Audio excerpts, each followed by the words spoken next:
In a world where chaos reigns, and connections seem fleeting, one visionary endeavor seeks to bring us all together, then theater live after dark. Harnessing the transformative power of artificial intelligence, the timeless charm of radio theater. The wisdom of books, and the excitement of video games. Zen Theater Live After Dark illuminates the path to enlightenment and fosters a sense of unity among its audience. Through this unique fusion of storytelling and interactive experiences, we aim to nurture personal growth, improve learning, and inspire a peaceful existence. Guided by your obedient servant, Sebastian Saint Serapian Smalls, we embark on a journey of self-discovery. But where do we begin? Begin by simply listening, slow down, see just how peaceful today can be. Together, we shall create a harmonious community, bound by shared passions and a desire to elevate the human experience. Sebastian Saint Serapian Smalls will be there, to the end of the line, my Valentine, guiding you on this journey towards a more serene and enlightened tomorrow. Catch you guys on the flip side.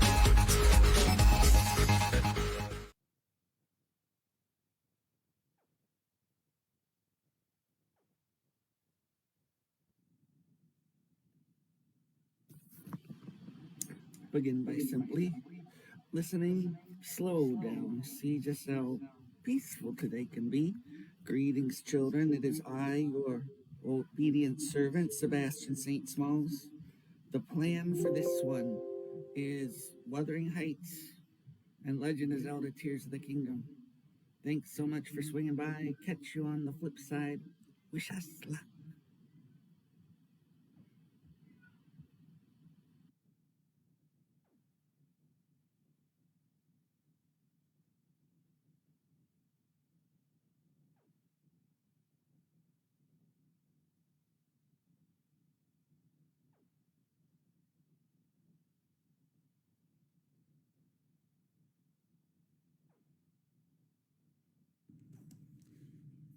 Hi friends, welcome back. I'm Christina, the manager of the Pacific Beach Library. Thank you for joining me for day 1 of our read-along together of Wuthering Heights by Emily Bronte. It's a fun new book. I've mentioned this a little bit in our past reading, or the last couple days when we were kind of leading up to this one, and I just want to say, if you've already read Wuthering Heights, you know how weird and great and wonderful this book is. If you've not read Wuthering Heights, let me just tell you, you're in for a really fun ride. Wuthering Heights is a classic of English literature. It was published in 1847 by Emily Bronte. And just giving a little bit of history of the Brontes because I kind of love them. The Bronte family, they were, there were 3 writers in the family. There were actually 6 kids of, I can't remember what the father's name was, but Mr. Bronte was a priest. Curate? He had a parish. He was at Haworth Parish. That one I know. And he had the 2 oldest kids died of illness, and so the kids that survived to adulthood were Charlotte Bronte, who later on became the author of Jane Eyre. The next child was Branwell Bronte, who was a painter, poet, tried to be a lot of things, never really lived up to his potential, ended up drinking himself to death. Then the next child was Emily Bronte, who wrote 1 book, Wuthering Heights, as well as some poems.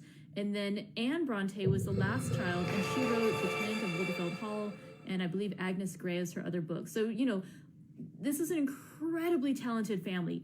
They grew up in Yorkshire, which was considered the North and kind of like a wild, untamed area, which Emily Bronte was in particular fascinated with, and she writes about the Moors, and they figure is a very important part of this book, Wuthering Heights.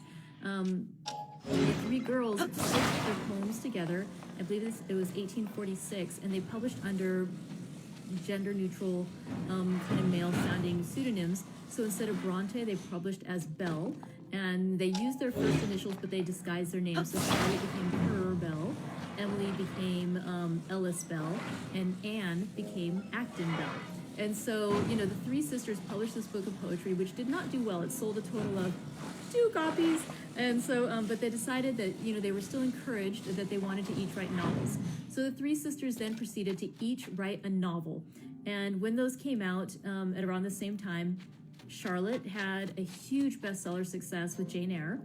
Emily and Anne published Agnes Grey and Wuthering Heights together in a 3-volume edition, with the first 2 volumes being Wuthering Heights and the last volume being Anne's Agnes Grey. And so Wuthering Heights was not nearly as well received initially as Jane Eyre. Y'all know I love Jane Eyre. But Wuthering Heights, it was seen as a bit more wild, if you will. There's less of a morality of a sense of what's proper, and there's just passion, not just romantic sexual passion, but just fierce passion for the soul, for the soil, for the land, for the environment, and yes, for another person. And it's a very emotional story, and because it was seen as, especially it was seen as being, it must have been written by a man because it was so unwomanly, or considered to be so, because it was just so emotional and so raw. In the years since Emily's death, she did die just 1 year after the publication of the book. She died of tuberculosis in 1848. Anne died Bramwell died 3 months before she did, and then Emily died, and then I think Anne died a year or so after that, and then Charlotte died a few years afterwards. So they all had short lives, but they were incredibly talented, the Brontes. And so, yeah, if you do get a chance to read some Bronte books later on, I can post some links to some books. And I was quite intrigued by the film that came out a couple years ago. It showed on PBS, and I believe it was called To Walk Invisible. And it was a film about the Brontes, especially covering the last years of their lives, leading up to the publication of their books together. And so I'll go ahead and post a link to that too, because it's in the library collection and it's wonderful. But so let's go ahead and talk a little bit about Wuthering Heights.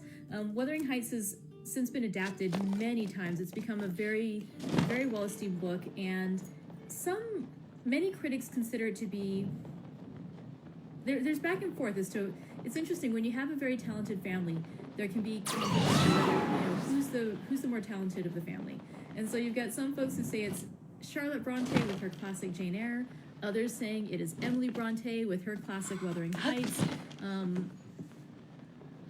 We've mentioned this before. I'd be curious to know, for those of you who have read both of the books, if you have a preference, if you have, or as you're going along with them, it's just kind of fun to compare, isn't it? I love them both. I've always been a fan more of Jane Eyre over Wuthering Heights, just because I like that story of the growth of the girl, that kind of spunky little underdog. But there's something about Wuthering Heights. It's so different from other stories. I mean, it has such an energy to it. And I think it's that rawness that was seen as savage is just so pure. And it's it's elemental is how a lot of folks will describe it too. I hope you enjoy it. It's one of those stories that because I was a Jane Eyre fan first, and that's why I then picked up Wuthering Heights. I remember when I read it, I was like, it's so different. It's not my cup of tea.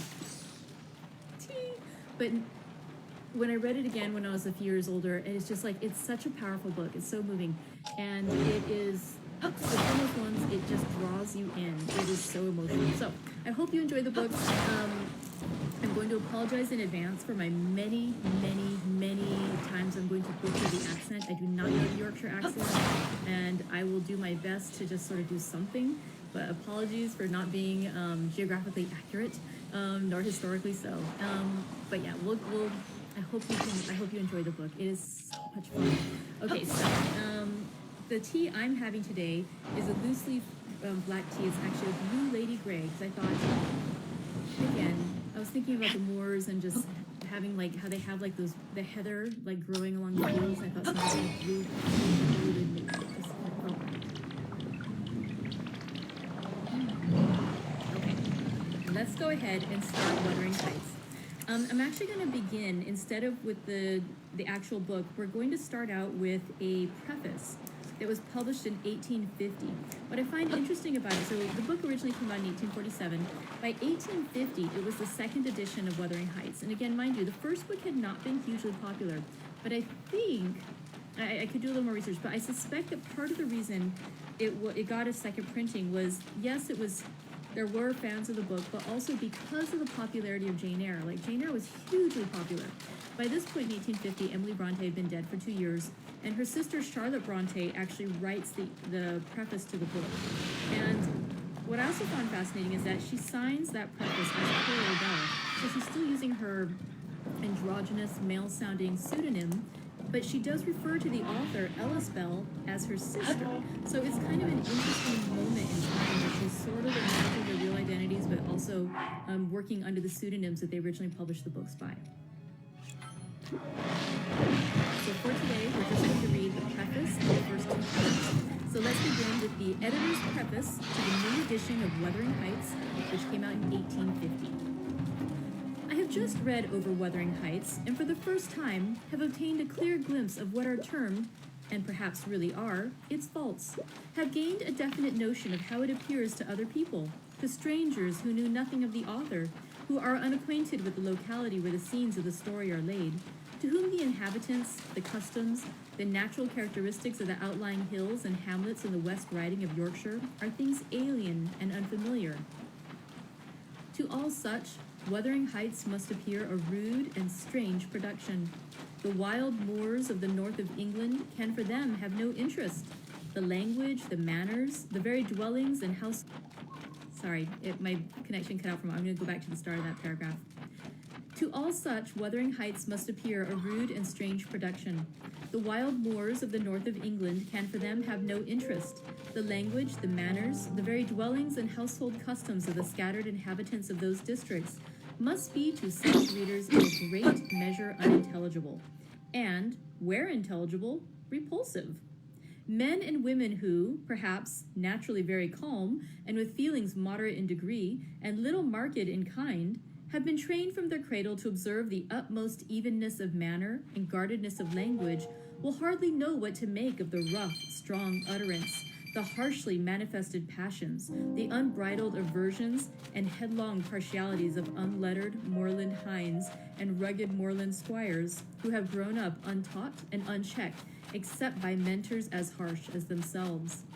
A large class of readers, likewise, will suffer greatly from the introduction into the pages of this work of words printed with all their letters, which it has become the custom to represent by the initial and final letter only, a blank line filling the interval.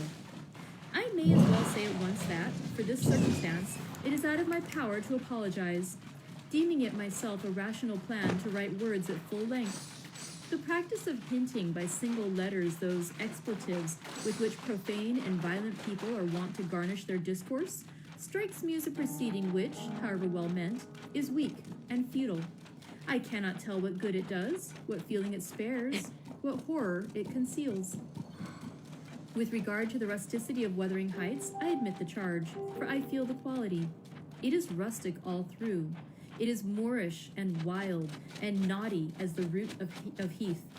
Nor was it natural that it should be otherwise, the author herself being a native and nursling of the moors. Doubtless, had her lot been cast in a town, her writings, if she had written at all, would have possessed another character. Even had chance or taste led her to choose a similar subject, she would have treated it otherwise. Had Ellis Bell been a lady or a gentleman accustomed to what is called the world, her view of a remote and unclaimed region, as well as of the dwellers therein, would have differed greatly from that actually taken by the homebred country girl. Doubtless, it would have been wider, more comprehensive. Whether it would have been more original or more truthful is not so certain. As far as the scenery and locality are concerned, it could scarcely have been so sympathetic. Ellis Bell did not describe as one whose eye and taste alone found pleasure in the prospect. Her native hills were far more to her than a spectacle. They were what she lived in and by, as much as the wild birds, their tenants, or as the heather, their produce. Her descriptions, then, of natural scenery are what they should be, and all they should be. Where delineation of human character is concerned, the case is different.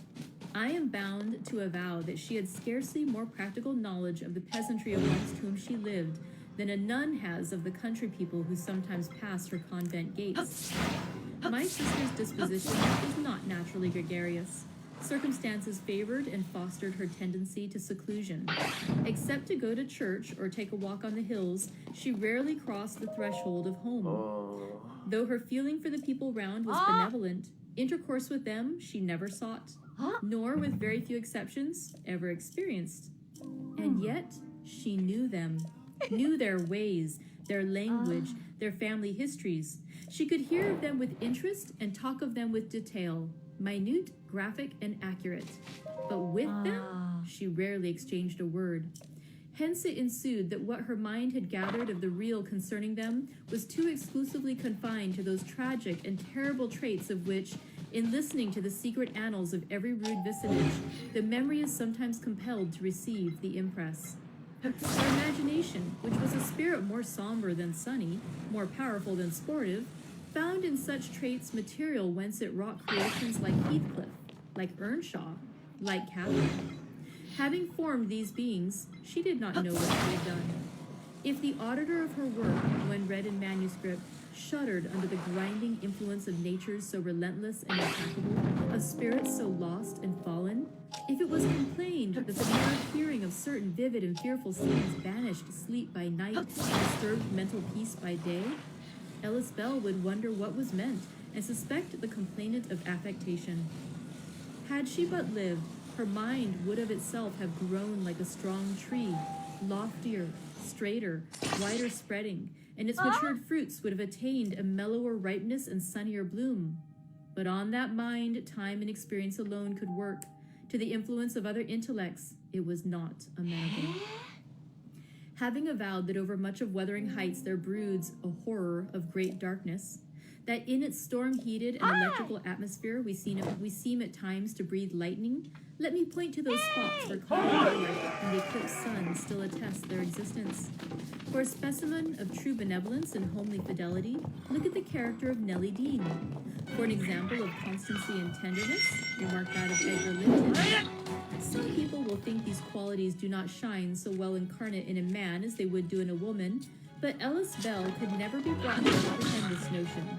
Nothing moved her more than any insinuation that the faithfulness and clemency, the long-suffering and loving kindness which are esteemed virtues in the daughters of Eve, become foibles in the sons of Adam. She held that mercy and forgiveness are the divinest attributes of the great being who made both man and woman, that what clothes the Godhead in glory can disgrace no form of feeble humanity.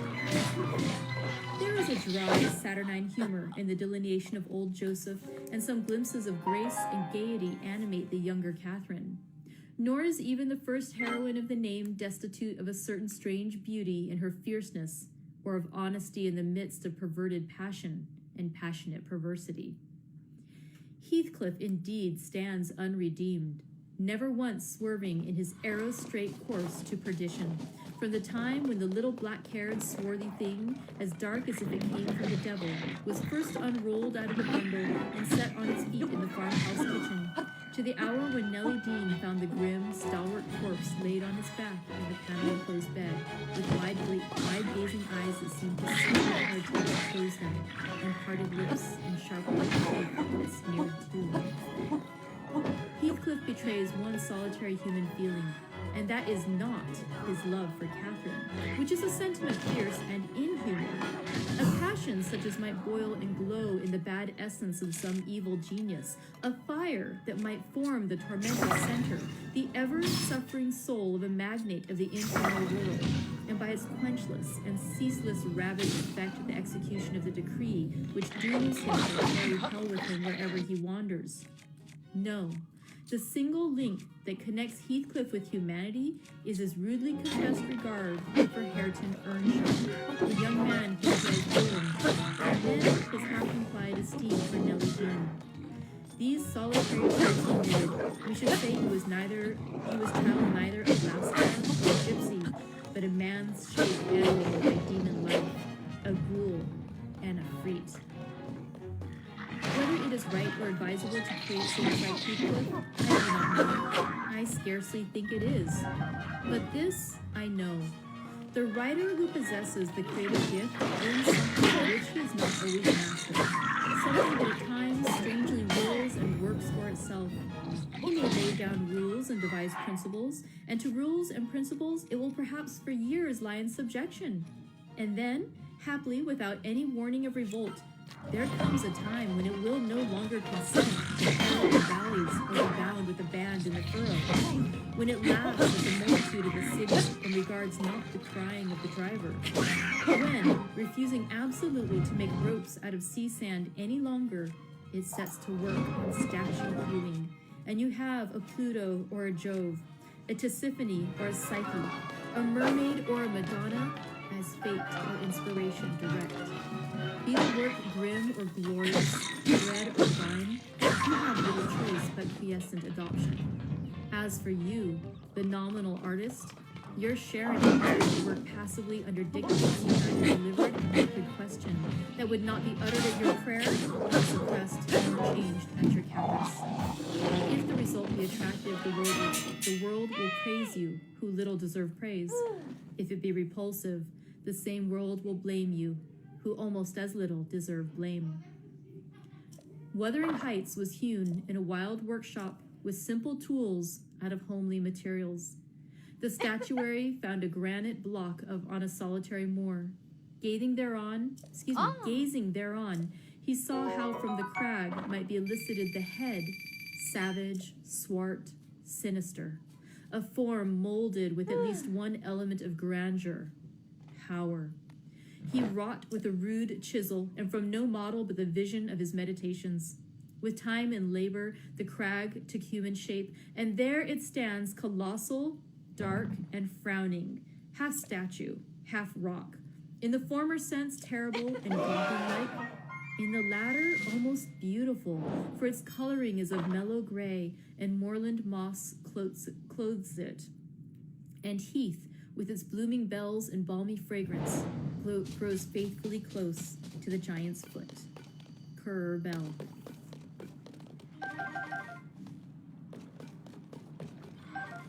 Right, that was the introduction by Charlotte Bell to her late sister's, the second edition of Emily Bronte's book, Wuthering Heights. Now let's go ahead and read the first two chapters of Wuthering Heights. Chapter 1, 1801. I have just returned from a visit to my landlord, the solitary neighbor that I shall be troubled with. This is certainly a beautiful country. In all England, I do not believe that I could have fixed on a situation so completely removed from the stir of society.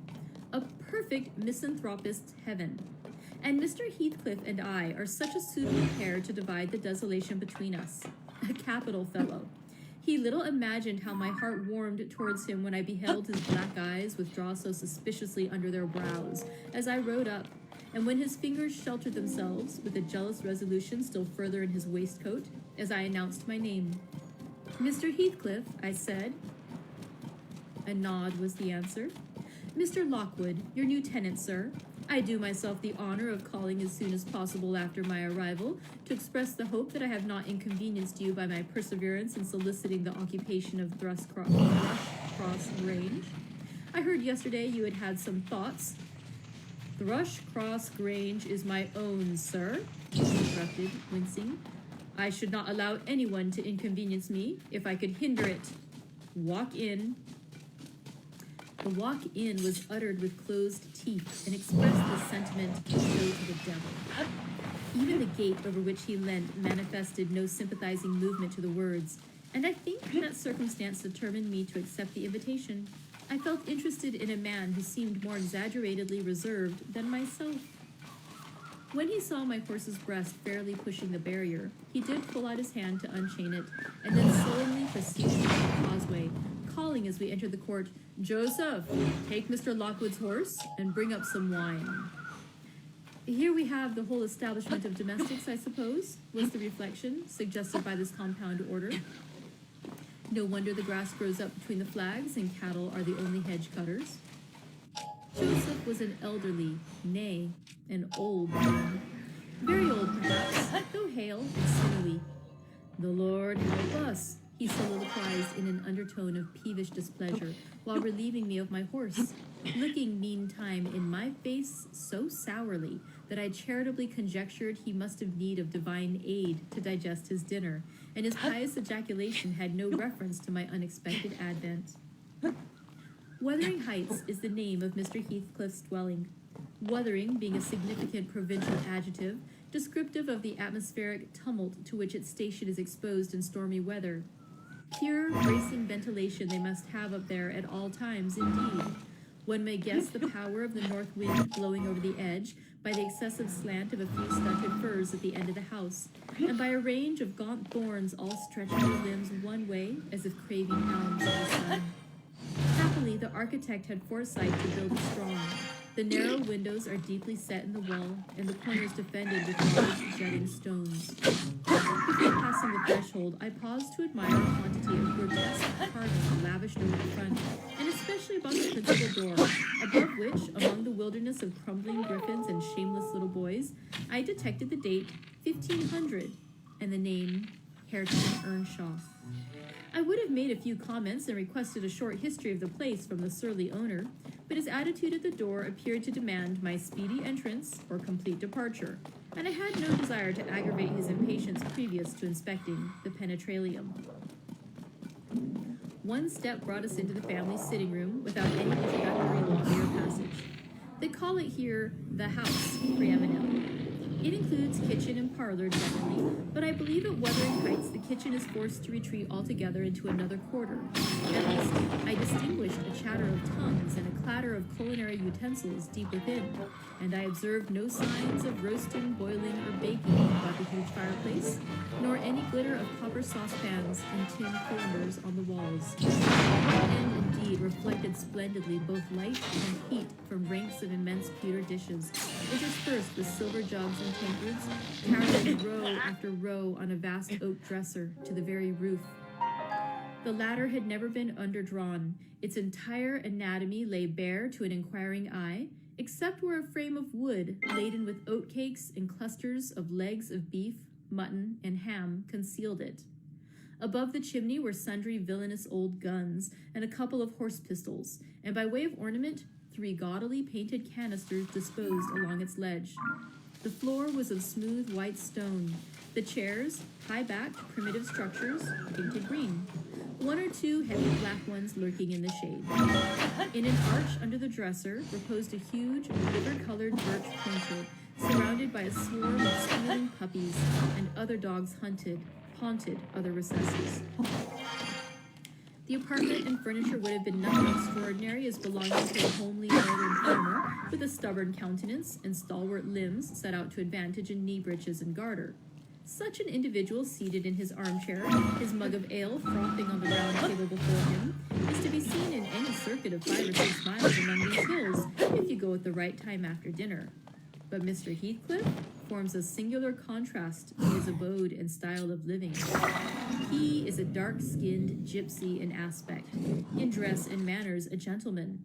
That is, as much a gentleman as many a country squire, rather slovenly perhaps, yet not looking amiss with his negligence, because he has an erect and handsome figure, and rather morose. Possibly some people might suspect him of a degree of underbred pride. I have a sympathetic chord within that tells me it is nothing of the sort. I know by instinct his reserve springs from an aversion to showy displays of feeling, to manifestations of mutual kindliness.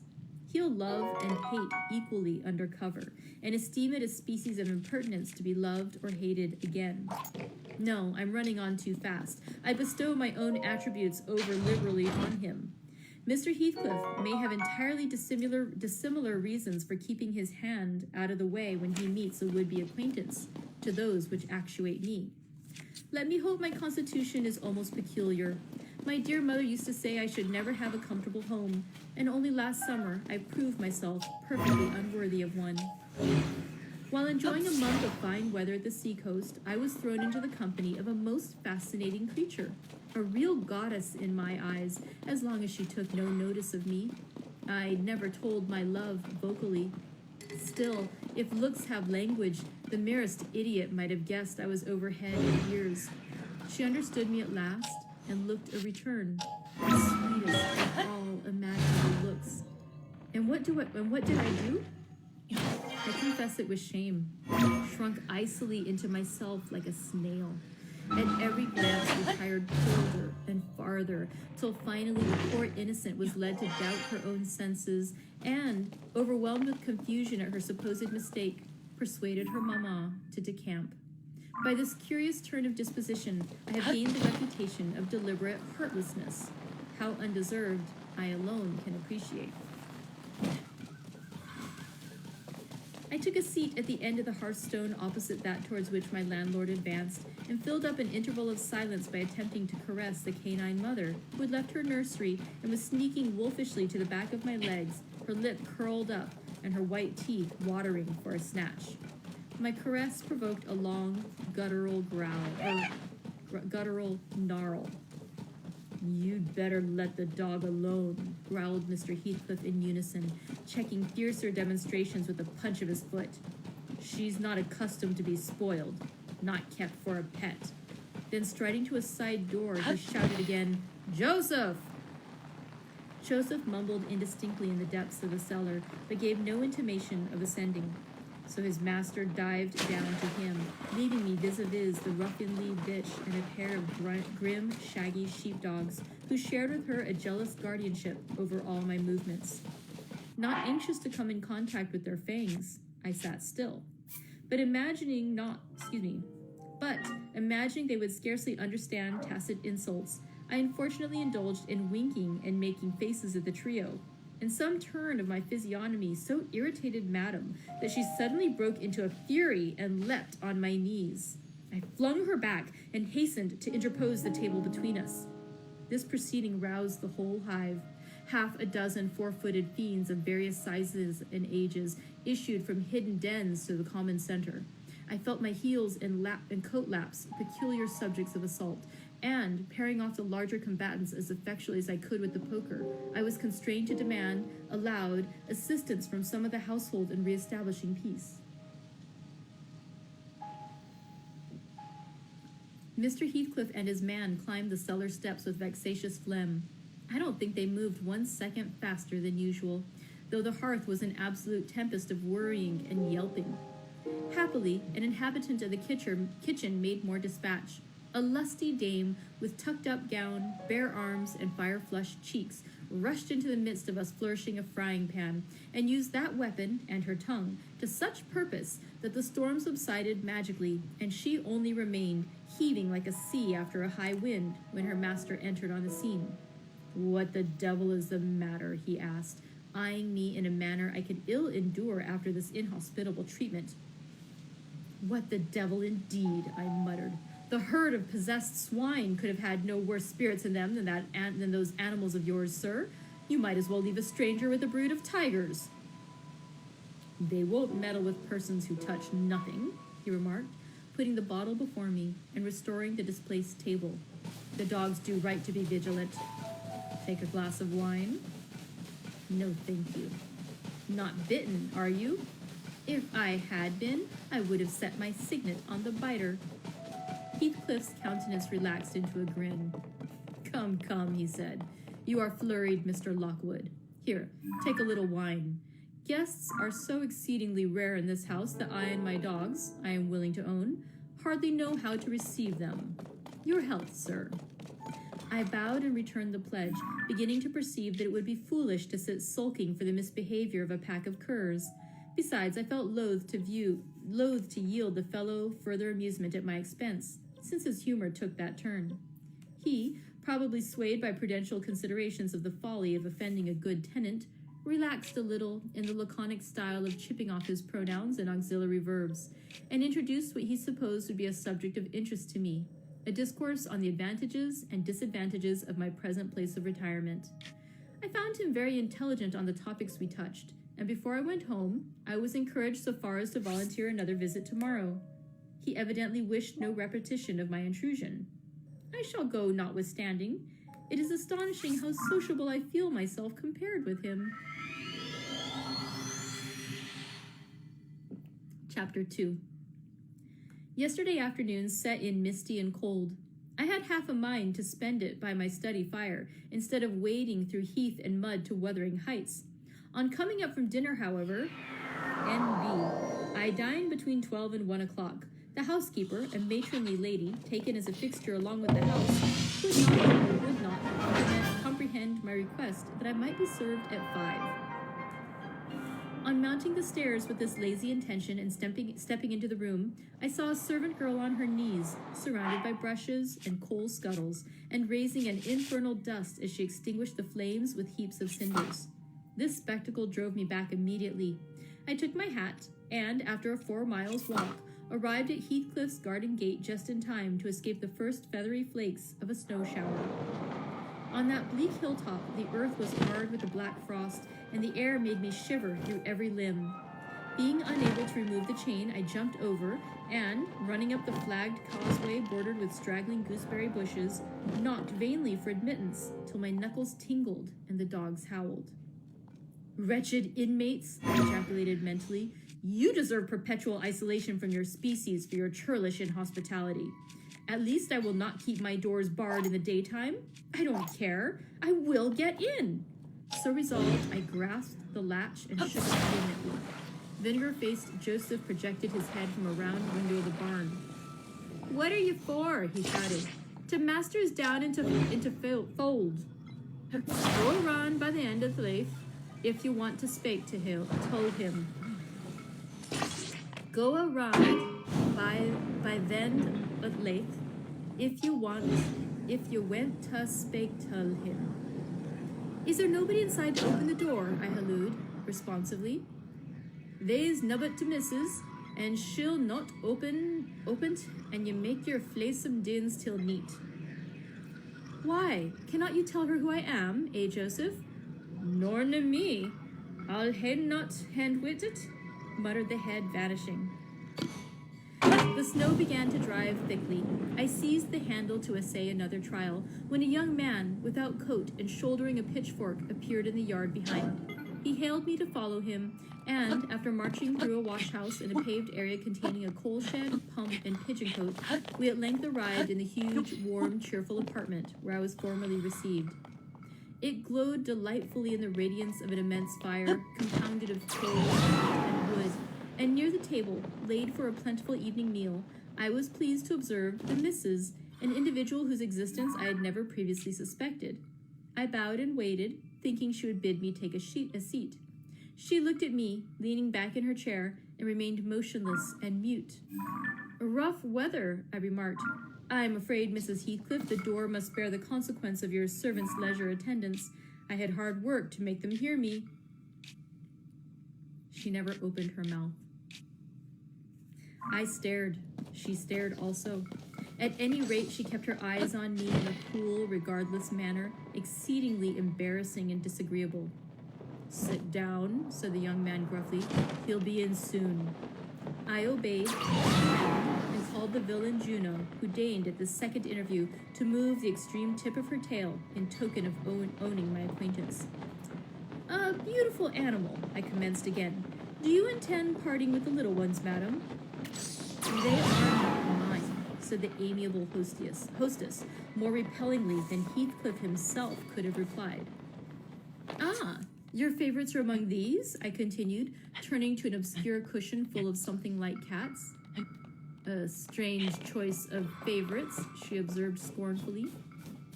Unluckily, it was a heap of dead rabbits.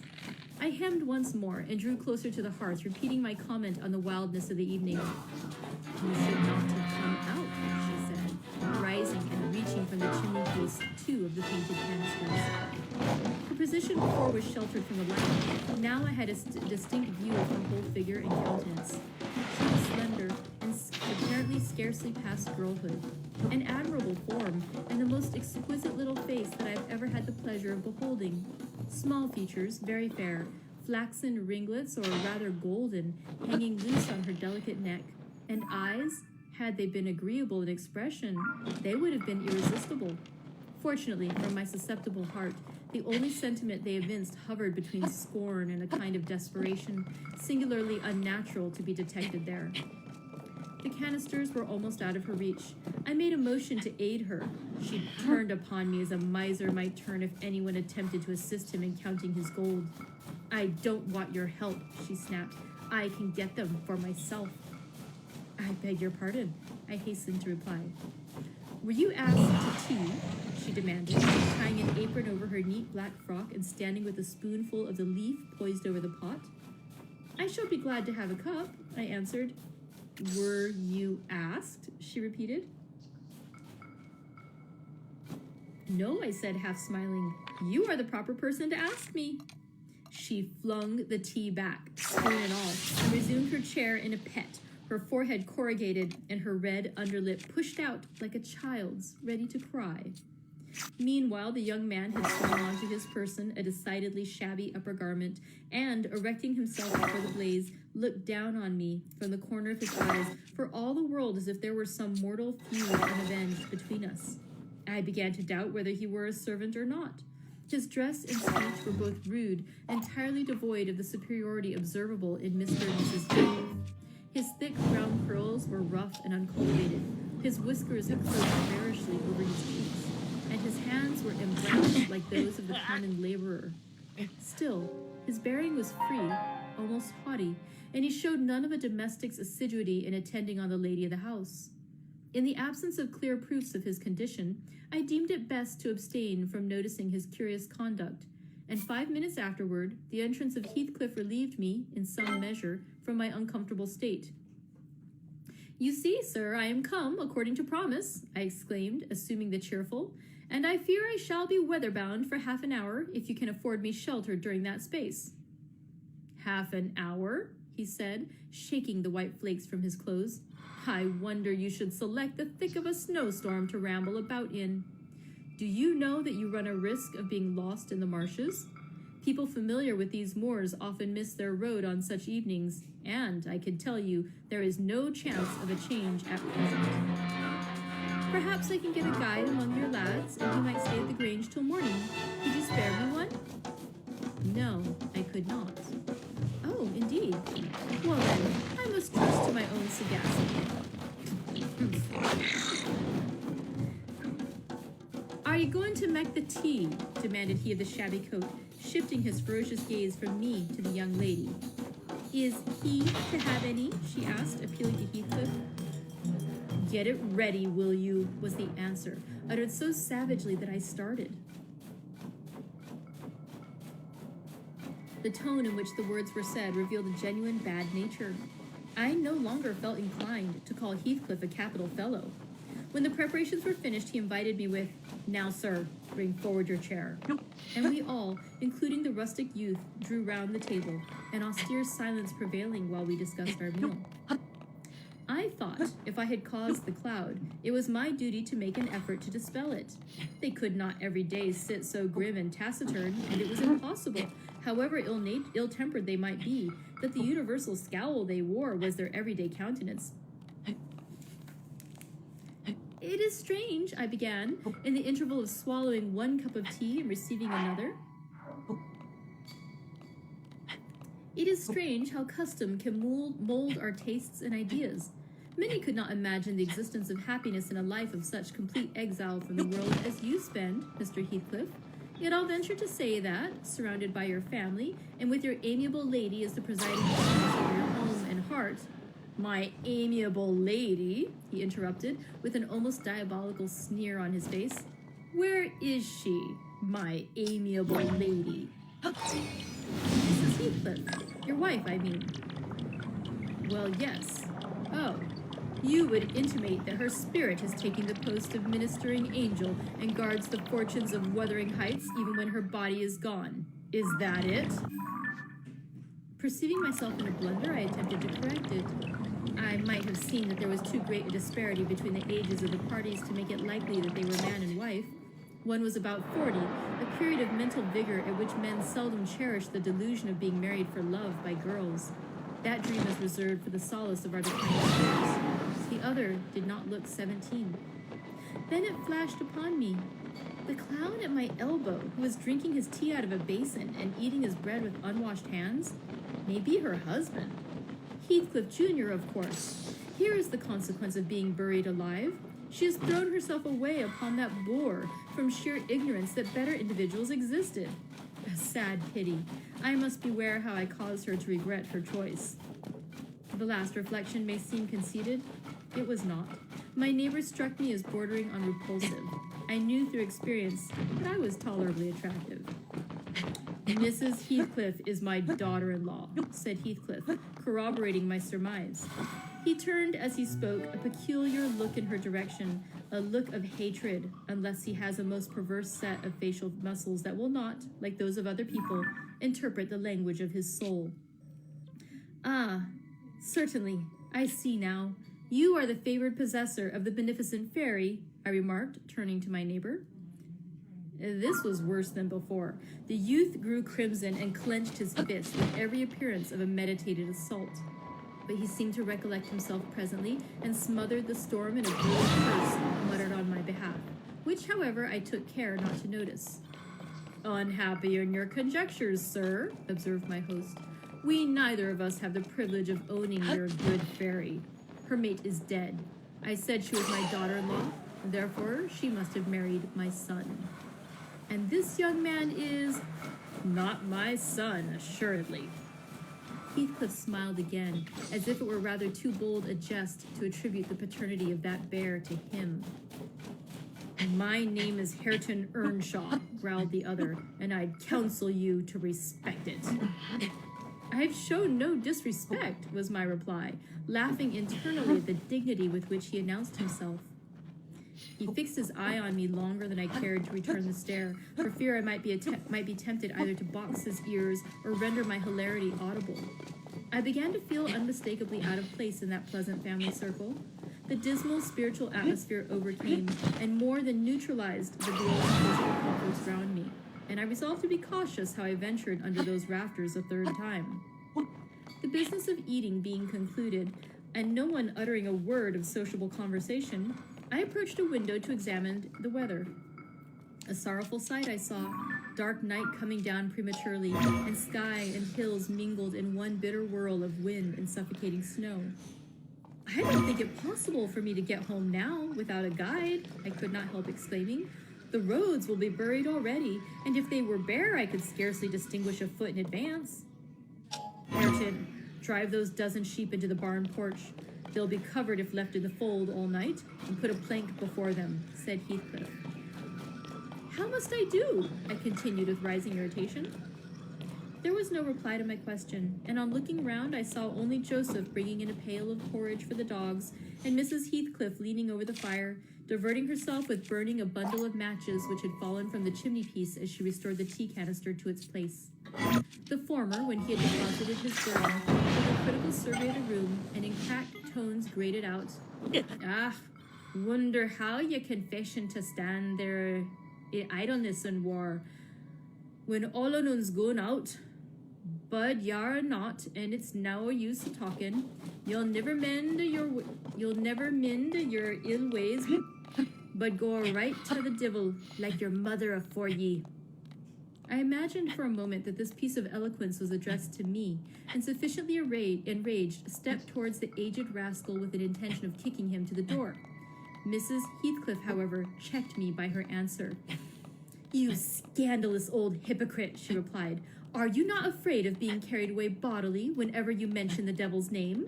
I warn you to refrain from provoking me, or I'll ask your abduction as a special favor. Stop. Look here, Joseph," she continued, taking a long, dark book from a shelf. "I'll show you how far I've progressed in the black art. I shall soon be competent to make a clear house of it.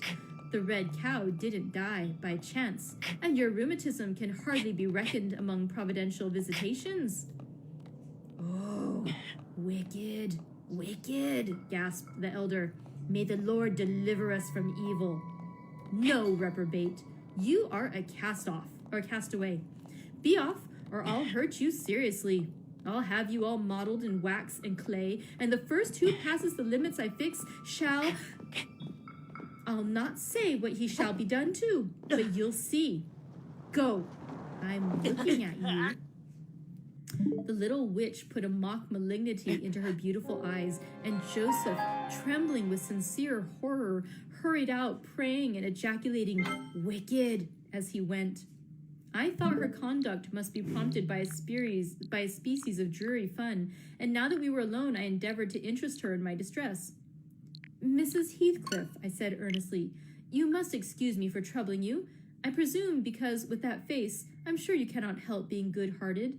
Do point out some landmarks by which I may know my way home. I have no more idea how to get there than you would have how to get to London." "Take the road you came," she answered, ensconcing herself in a chair with a candle and the long book open before her. "It is brief advice, but as sound as I can give." "Then, if you hear of me being discovered dead in a bog or a pit full of snow, your conscience won't whisper that it is partly your fault?" "How so? I cannot escort you. They wouldn't let me go to the end of the garden wall." "You? I should be very sorry to ask you to cross the threshold for my convenience on such a night," I cried. "I want you to tell me my way, not to show it, or else to persuade Mr. Heathcliff to give me a guide."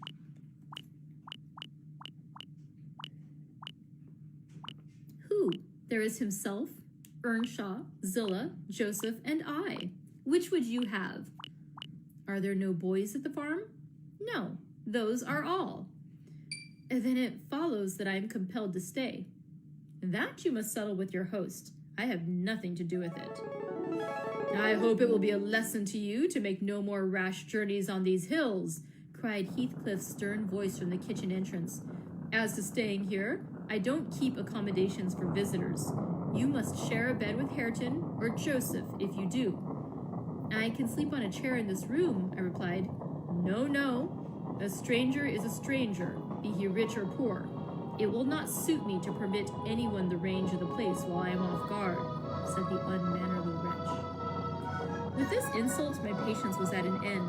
I uttered an expression of disgust and pushed past him into the yard, running against Earnshaw in my haste. It was so dark that I could not see the means of exit, and as I wandered around, I heard another specimen of their civil behavior amongst each other. At first, the young man appeared about to befriend me. "I'll go with him as far as the park," he said. "You'll go with him to hell," exclaimed his master, or whatever relation he bore. "And who is to look after the horses, eh?" "A man's life is of more consequence than one evening's neglect of the horses. Somebody must go," murmured Mrs. Heathcliff, more kindly than I expected. "Not at your command," retorted Hareton. "If you set store on him, you'd better be quiet." "Then I hope his ghost will haunt you, and I hope Mr. Heathcliff will never get another tenant till the Grange is a ruin," she answered sharply. "Hearken, hearken, shoe's cursing on him," muttered Joseph, towards whom I had been steering. He sat within earshot, milking the cows by the light of a lantern, which I seized unceremoniously, and calling out that I would send it back on the morrow, rushed to the nearest postern. "Maister, maister! He's stealing the lantern!" shouted the ancient, pursuing my retreat. "Hey, Gnasher! Hey, dog! Hey, wolf! Hold him! Hold him!" On opening the little door, two hairy monsters flew at my throat, bearing me down and extinguishing the light, while a mingled guffaw from Heathcliff and Hareton put the copestone on my rage and humiliation. Fortunately, the beasts seemed more bent on stretching their paws and yawning and flourishing their tails than devouring me alive.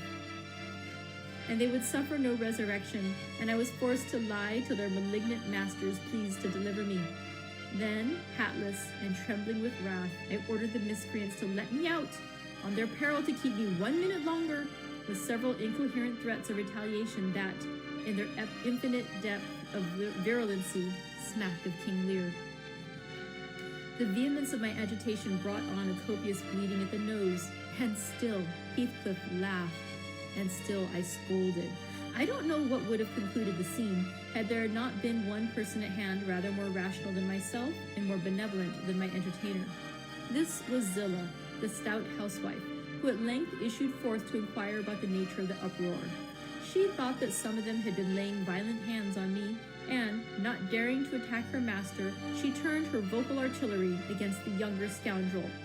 "Well, Mr. Earnshaw," she cried, "I wonder what you'll have against next. Are we going to murder folks on our very doorstones? I see this house will never do for me. Look at the poor lad. He's fair choking. Wisht, you mustn't go on so. Come in, and I'll cure that. There now, hold ye still. With these words, she suddenly splashed a pint of icy water down my neck and pulled me into the kitchen. Mr. Heathcliff followed, his accidental merriment expiring quickly in his habitual moroseness. I was sick exceedingly, and dizzy and faint, and thus compelled perforce to accept lodgings under his roof. He told Zillah to give me a glass of brandy and then passed on to the inner room, while she condoled with me on my sorry predicament, and having obeyed his orders, whereby I was somewhat revived, ushered me to bed. That concludes today's first reading from Wuthering Heights. The story has an interesting timeline. We're starting out... Get NFL Sunday Ticket and catch your favorite NFL teams. Watch Out of Market for the second edition and also the first 2 chapters. I'll see you tomorrow for more Wuthering Heights. Bye.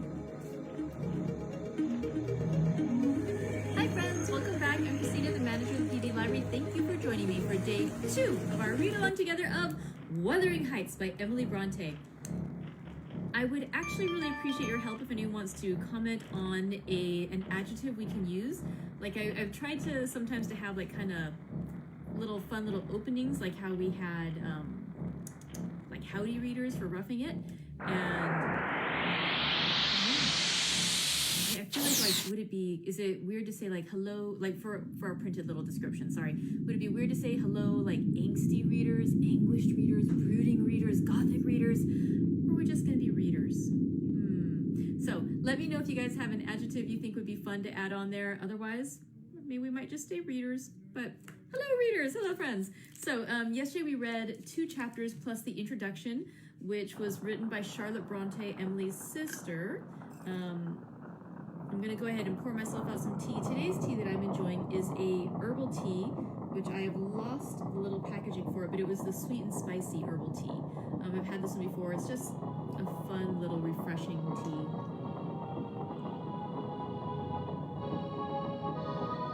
Yeah, like the cinnamon and the clove. It just has that nice kind of bright, invigorating feel to it. All right, so let's talk a little bit about what we read yesterday. I'm really excited about this one. We started with the introduction, and the reason I included that was just a couple of reasons. I thought it was interesting how Charlotte Bronte had written this thing about her sister. There were also a few little elements in there where Charlotte was talking about her sister Emily and how she was reserved, she was quiet, she didn't really talk to people, she rarely left the home, and yet despite that she was observant.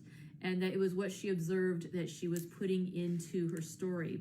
Also her own like thoughts that, Charlotte's opinion that Heathcliff would basically have been a demon himself, but for the love that he showed for a couple of the characters, which I will not say again because I realized there was a couple spoilers in there, which if you haven't read the story before, I hope I didn't give anything too much away. It's a really famous story though, so I'm hoping that you kind of know the basics of it and what we're going to discover. So one of the things that's interesting about the story, and I sort of alluded to it at the end and then I sort of said we'd wait. Wuthering Heights is told with a fractured timeline. It starts out where Heathcliff is an older man, Lockwood is a new resident in the neighborhood. If we're doing our description now. In chapter 1, we meet Mr. Lockwood, and he is a new resident in the neighborhood. He's moved to Yorkshire for some reason.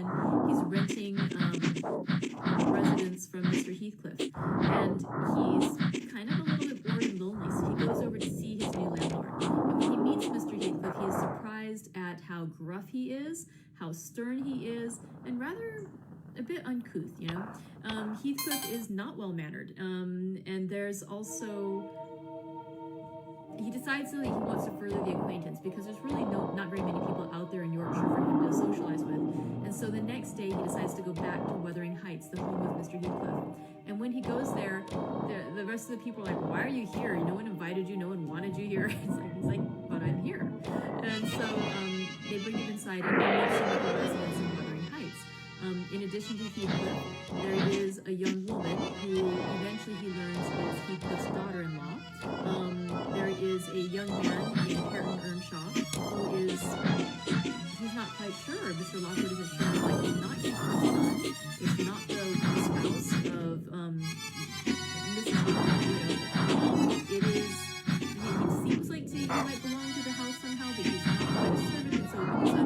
what his relationship to her family is. What we're going to, I think we'll get into it today, but basically what we're starting with is this kind of a present day for Wuthering Heights, and then we're going to, most of the rest of the story we're going to get is a look back into the past as to what led to these course of events where they're living now and Mr. Lockwood meets them. So we'll find out more about these mysterious characters, their odd interactions with each other, their seeming dislike, maybe even hatred for each other. There's just like this weird energy seething at Wuthering Heights, and Mr. Lockwood, the outsider, is observing this and just sort of bothered by it and also a little intrigued by it seems. He does, as the snow is starting to come down, he tries to go back to his house, but he's unable to do it. He's unable to navigate on his own because it's just so blustery. He's not going to be able to make it through the storm. And so they do agree to let him stay. The servant, Zilla, she agrees to bring, to take care of Mr. Lockwood. And so she brings him back. She gives him like gives him some brandy, and then, brings him and so we'll continue the story from there. One more time, I will try to not say this too many times, but I do want to apologize once again for my sad excuse for a Yorkshire accent. It is not pretty, but I'll keep trying. So let's go in. I suspect he's going to be talking with some servants again, and we're going to have some more of my bad accents. Let's go. 2 more chapters. Today we're going to read chapters 3 and 4 of Wuthering Heights. Let's see if we stay in the present day or if we start to get back into the past and find out what led to the circumstances that we found yesterday. All right, chapter 3 of Wuthering Heights by Emily Bronte.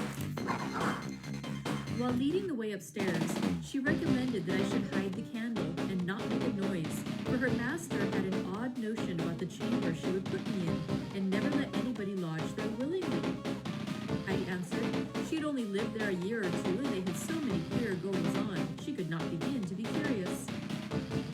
Too stupefied to be curious myself, I fastened my door and glanced round for the bed. The whole furniture consisted of a chair, a clothes press, and a large oak case, with squares cut out near the top, resembling coach windows. Having approached the structure, I looked inside and perceived it to be a singular sort of old-fashioned couch, very conveniently designed to obviate the necessity for every member of the family having a room to himself.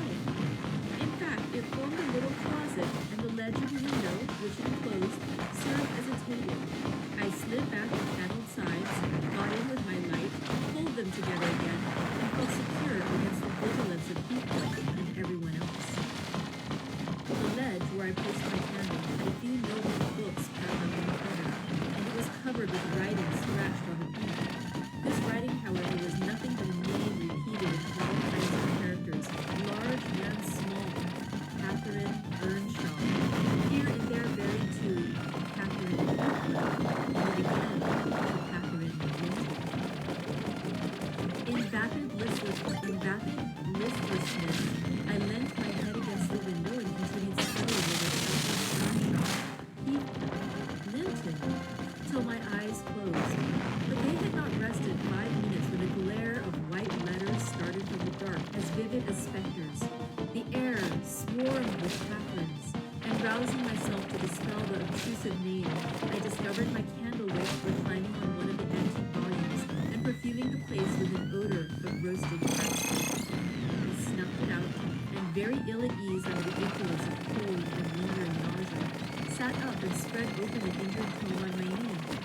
It was a testament in mean type and smelling dreadfully musty. A fly leaf bore the inscription, Catherine Earnshaw, her book, and it dates some quarter of a century back. I shut it and took up another, and another, till I had examined all. Catherine's library was select, and its state of dilapidation proved it to have been well used, though not altogether for legitimate purpose.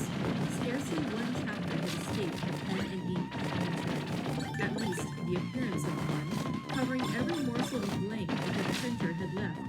Some were detached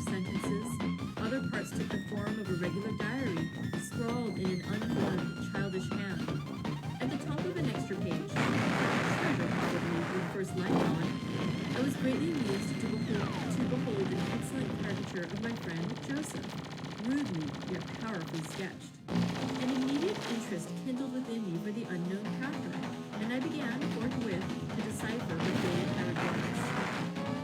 An awful Sunday, commenced the paragraph reading. I wish my father were back again. Hindley is a detestable substitute. His conduct to Heathcliff is atrocious. H and I are going to rebel. We took our initiatory step this evening.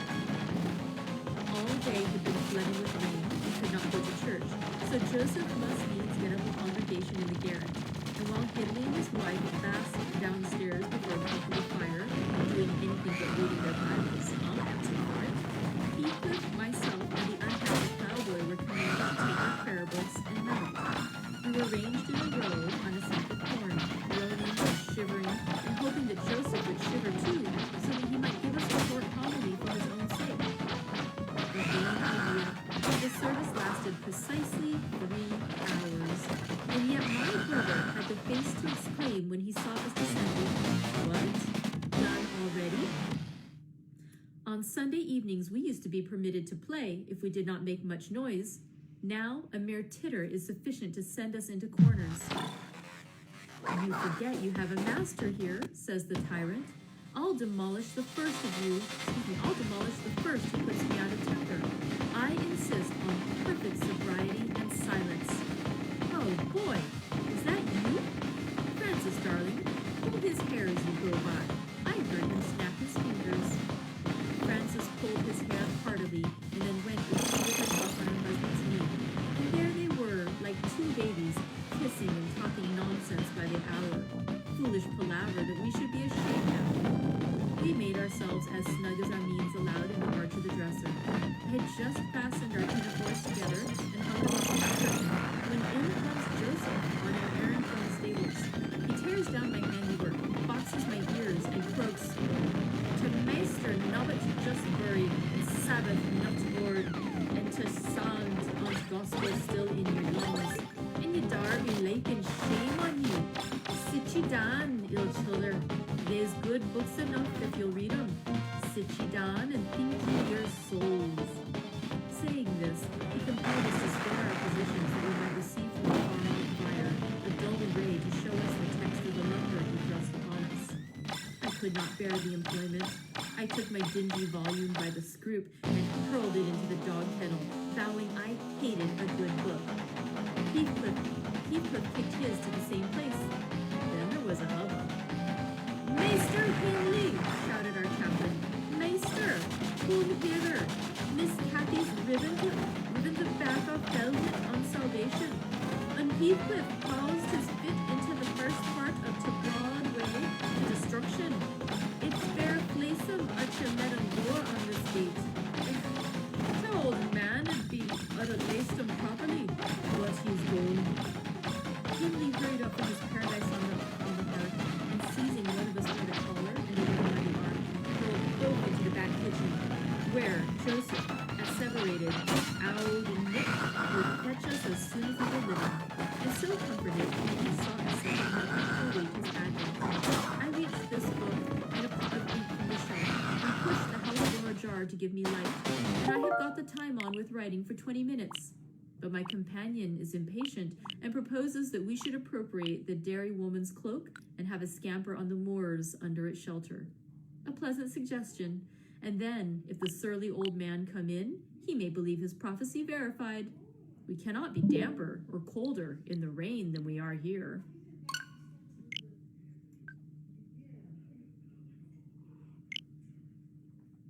I suppose Catherine fulfilled her project, for the next sentence took up another subject. She waxed lachrymose. "How little did I dream that Hindley would ever make me cry so," she wrote. "My head aches till I cannot keep it on the pillow, and still I can't give over. Poor Heathcliff! Hindley calls him a vagabond, and won't let him sit with us, nor eat with us any more. And he says he and I must not play together, and threatens to turn him out of the house if we break his orders. He has been blaming our father, how dared he, for treating H too liberally, and swears he will reduce him to his right place." I began to nod drowsily over the dim page. My eye wandered from manuscript to print. I saw a red ornamented title, 70 times 7 and the first of the 71st, a pious discourse delivered by the Reverend Jabez Branderham in the chapel of Gimmerden Sow. And while I was, half-consciously, worrying my brain to guess what Jabez Branderham would make of his subject, I sank back in bed and fell asleep. Alas, for the effects of bad tea and bad temper! What else could it be that made me pass such a terrible night? I don't remember another that I can at all compare with it since I was capable of suffering. I began to dream, almost before I ceased to be sensible of my locality. I thought it was morning, and I had set out on my way home, with Joseph for a guide. The snow lay yards deep in our road, and as we floundered on, my companion wearied me with constant reproaches that I had not brought a pilgrim's staff, telling me that I could never get into the house without one, and boastfully flourishing a heavy-handed cudgel, which I understood to be so denominated. For a moment, I considered it absurd that I should need such a weapon to gain admittance into my own residence. Then a new idea flashed across me. I was not going there.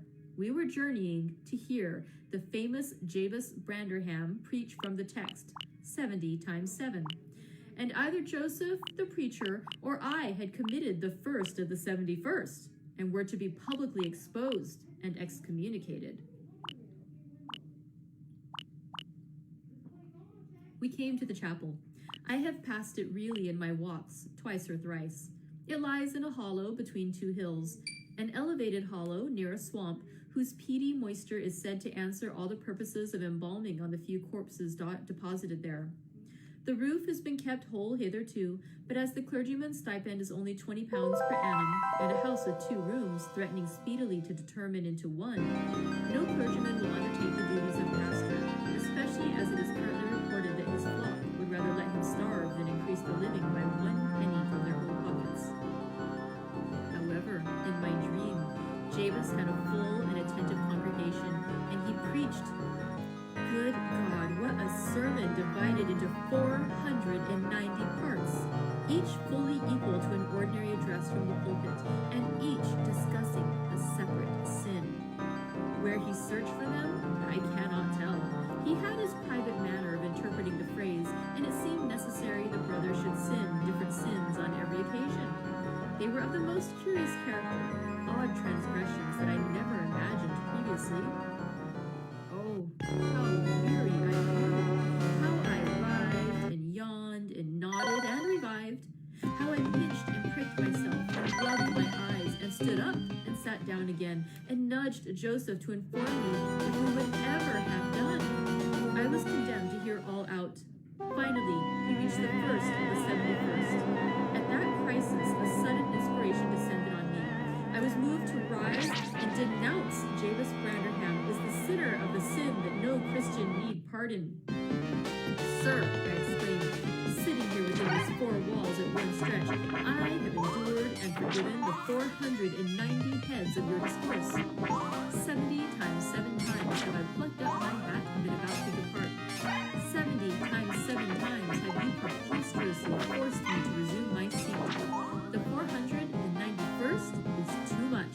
Fellow martyrs, have at him. Drag him down and crush him to atoms, that the place which knows him may know him no more. Thou art the man, cried Dearest after a solemn pause, leaning over his cushion. 70 times 7 times didst thou gapingly contort thy visage. 70 times 7 did I take counsel with my soul. Lo, this is human weakness. This also may be absolved. The first of the 71st is come. Brethren, execute upon him the judgment written. Such honor have all his saints. With that concluding word, the whole assembly, exalting their pilgrim staves, rushed round me in a body, and I, having no weapon to raise in self-defense, commenced grappling with Joseph, my nearest and most ferocious assailant, for his. In the confluence of the multitude, several clubs crossed. Blows aimed at me fell on other stances. Presently, the whole chapel resounded with rappings and counter-rappings. Every man's hand was against his neighbor, and Branderham, unwilling to remain idle, poured forth his zeal wail and a shower of loud taps on the boards of the pulpit, who responded so smartly that at last, to my unspeakable relief, they woke me. And what was it that had suggested the tremendous tumult? What had played Javis's part in the row? Merely the branches of a fir tree that touched my lattice as the blast wailed by, and rattled its dry cones against the panes. I listened doubtingly an instant, detected the disturber, then turned and dozed, and dreamt again, if possible, still more disagreeably than before. This time, I remembered I was lying in the oak closet, and I heard distinctly the gusty wind and the driving of the snow. I heard also the fir bough repeat its teasing sound, ascribing to the right cause. But it annoyed me so much that I resolved to silence it if possible. And, I thought, I rose and endeavored to unhasp the casement. The hook was soldered into the staple, a circumstance observed by me when awake or forgotten. I must stop it nevertheless, I muttered, knocking my knuckles through the glass and stretching an arm out to seize the importunate branch. Instead of which, my fingers closed on the fingers of a little, ice-cold hand. The intense horror of nightmare came over me. I tried to draw back my arm, but the hand clung to it, and a most melancholy voice sobbed, "Let me in! Let me in!" "Who are you?" I asked, struggling meanwhile to disengage myself. "Catherine Linton," it replied shiveringly. Why did I think of Linton? I had read Earnshaw 20 times for Linton. "I'm come home. I'd lost my way on the moor." As it spoke, I discerned obscurely a child's face looking through the window. Terror made me cruel, and finding it useless to attempt shaking the creature off, I pulled its wrist onto the broken pane and rubbed it to and fro till the blood ran down and soaked the bedclothes. Still, it wailed, "Let me in!" and maintained its tenacious gripe, almost maddening me with fear. "How can I said at length. "Let me go if you want me to let you in." The fingers relaxed. I snatched mine through the hole, hurriedly piled the books up in a pyramid against it, and stopped my ears to exclude the lamentable prayer. I seemed to keep them closed above a quarter of an hour, yet the instant I listened again, there was a doleful cry, moaning on. "Begone!" I shouted. "I'll never let you in, not if you beg for 20 years!" "It is 20 years," mourned the voice. 20 years! I've been a waif for 20 years. Thereat began a feeble scratching outside, and the pile of books moved as if thrust forward. I tried to jump up, but could not stir a limb, and so yelled aloud in a frenzy of fright. To my confusion, I discovered the yell was not ideal. Hasty footsteps approached my chamber door. Somebody pushed it open with a vigorous hand, and a light glimmered through the squares at the top of the bed. I sat shuddering yet, and wiping the perspiration from my forehead. The intruder appeared to hesitate and muttered to himself. At last, he said in a half-whisper, plainly not expecting an answer, "Is anyone here?" I considered it best to confess my presence, for I knew Heathcliff's accents and feared he might search further if I kept quiet. With this intention, I turned and opened the panels. I shall not soon forget the effect my action produced. Heathcliff stood near the entrance in his shirt and trousers, with a candle dripping over his fingers, and his face as white as the wall behind him. The first creak of the oak startled him like an electric shock. The light leapt from his hold to a distance of some feet, and his agitation was so extreme that he could hardly pick it up. "It is only your guest, sir," I called out, desirous to spare him the humiliation of exposing his cowardice further. "I had the misfortune to scream in my sleep, owing to a frightful nightmare. I'm sorry I disturbed you." "Oh, God confound you, Mr. Lockwood. I wish you were at the—" commenced my host, settling the candle on a chair because he found it impossible to hold it steady. "And who showed you up to this room?" he continued, crushing his nails into his palms and grinding his teeth to subdue the maxillary convulsions. "Who was it? I have a good mind to turn them out of the house this moment. It was your servant Zilla, I answered, flinging myself onto the floor and rapidly resuming my garments. I should not care if you did, Mr. Heathcliff. She richly deserves it. I suppose that she wanted to get another proof that the place was haunted at my expense. Well, it is, swarming with ghosts and goblins.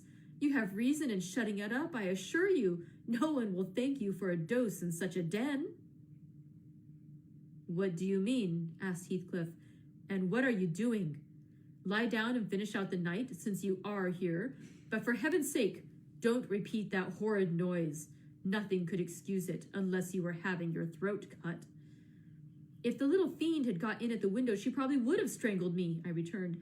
I'm not going to endure the persecutions of your hospitable ancestors again. Was not the Reverend Jabez Branderham akin to you on your mother's side, or on the mother's side? And that minx, Catherine Linton, or Earnshaw, or however she was called, she must have been a changeling, wicked little soul. She told me she had been walking the earth these 20 years, a just punishment for her mortal transgressions, I've no doubt. Scarcely were these words uttered when I recollected the association of Heathcliff's with Catherine's name in the book, which had completely slipped my memory till thus awakened. I blushed at my inconsideration, but without showing further consciousness of the offense, I hastened to add, the truth is, sir, I passed the first part of the night in, I was about to say, perusing those old volumes.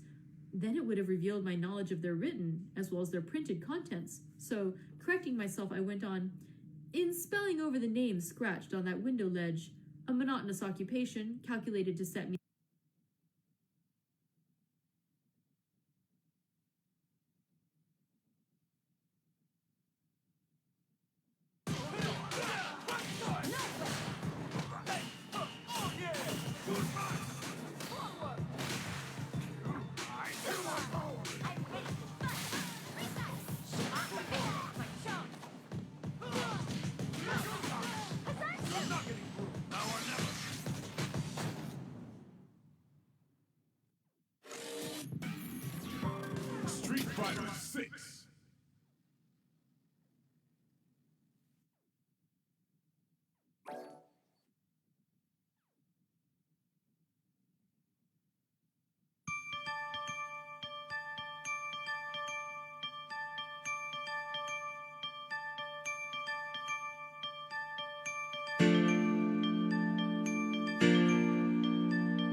me asleep, like counting or... What can you mean by talking in this way to me? Thundered Heathcliff with savage vehemence. How dare you, under my roof? God, he's mad to speak so, and he struck his forehead with rage. I did not know whether to resent this language or pursue my explanation, but he seemed so powerfully affected that I took pity and proceeded with my dreams, affirming I had never heard the appellation of Catherine Linton before, but reading it often overproduced an impression which personified itself when I had no longer my imagination under control. Heathcliff gradually fell back into the shelter of the bed as I spoke, finally sitting down almost concealed behind it. I guessed, however, by his irregular and intercepted breathing, that he struggled to vanquish an excess of violent emotion. Not liking to show him that I heard the conflict, I continued my toilette rather noisily, looked at my watch, and soliloquized on the length of the night. Not 3 o'clock yet. I could have taken oath it had been 6. Time stagnates here. We must surely have retired to rest at 8.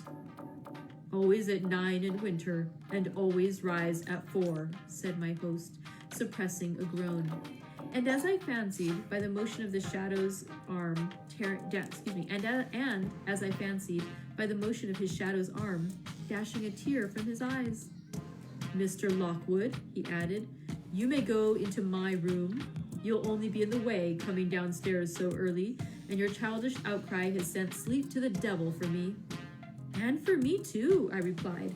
I'll walk in the yard till daylight, and then I'll be off, and you need not dread a repetition of my intrusion. I am now quite cured of seeking pleasure in society, be it country or town. A sensible man ought to find sufficient company in himself.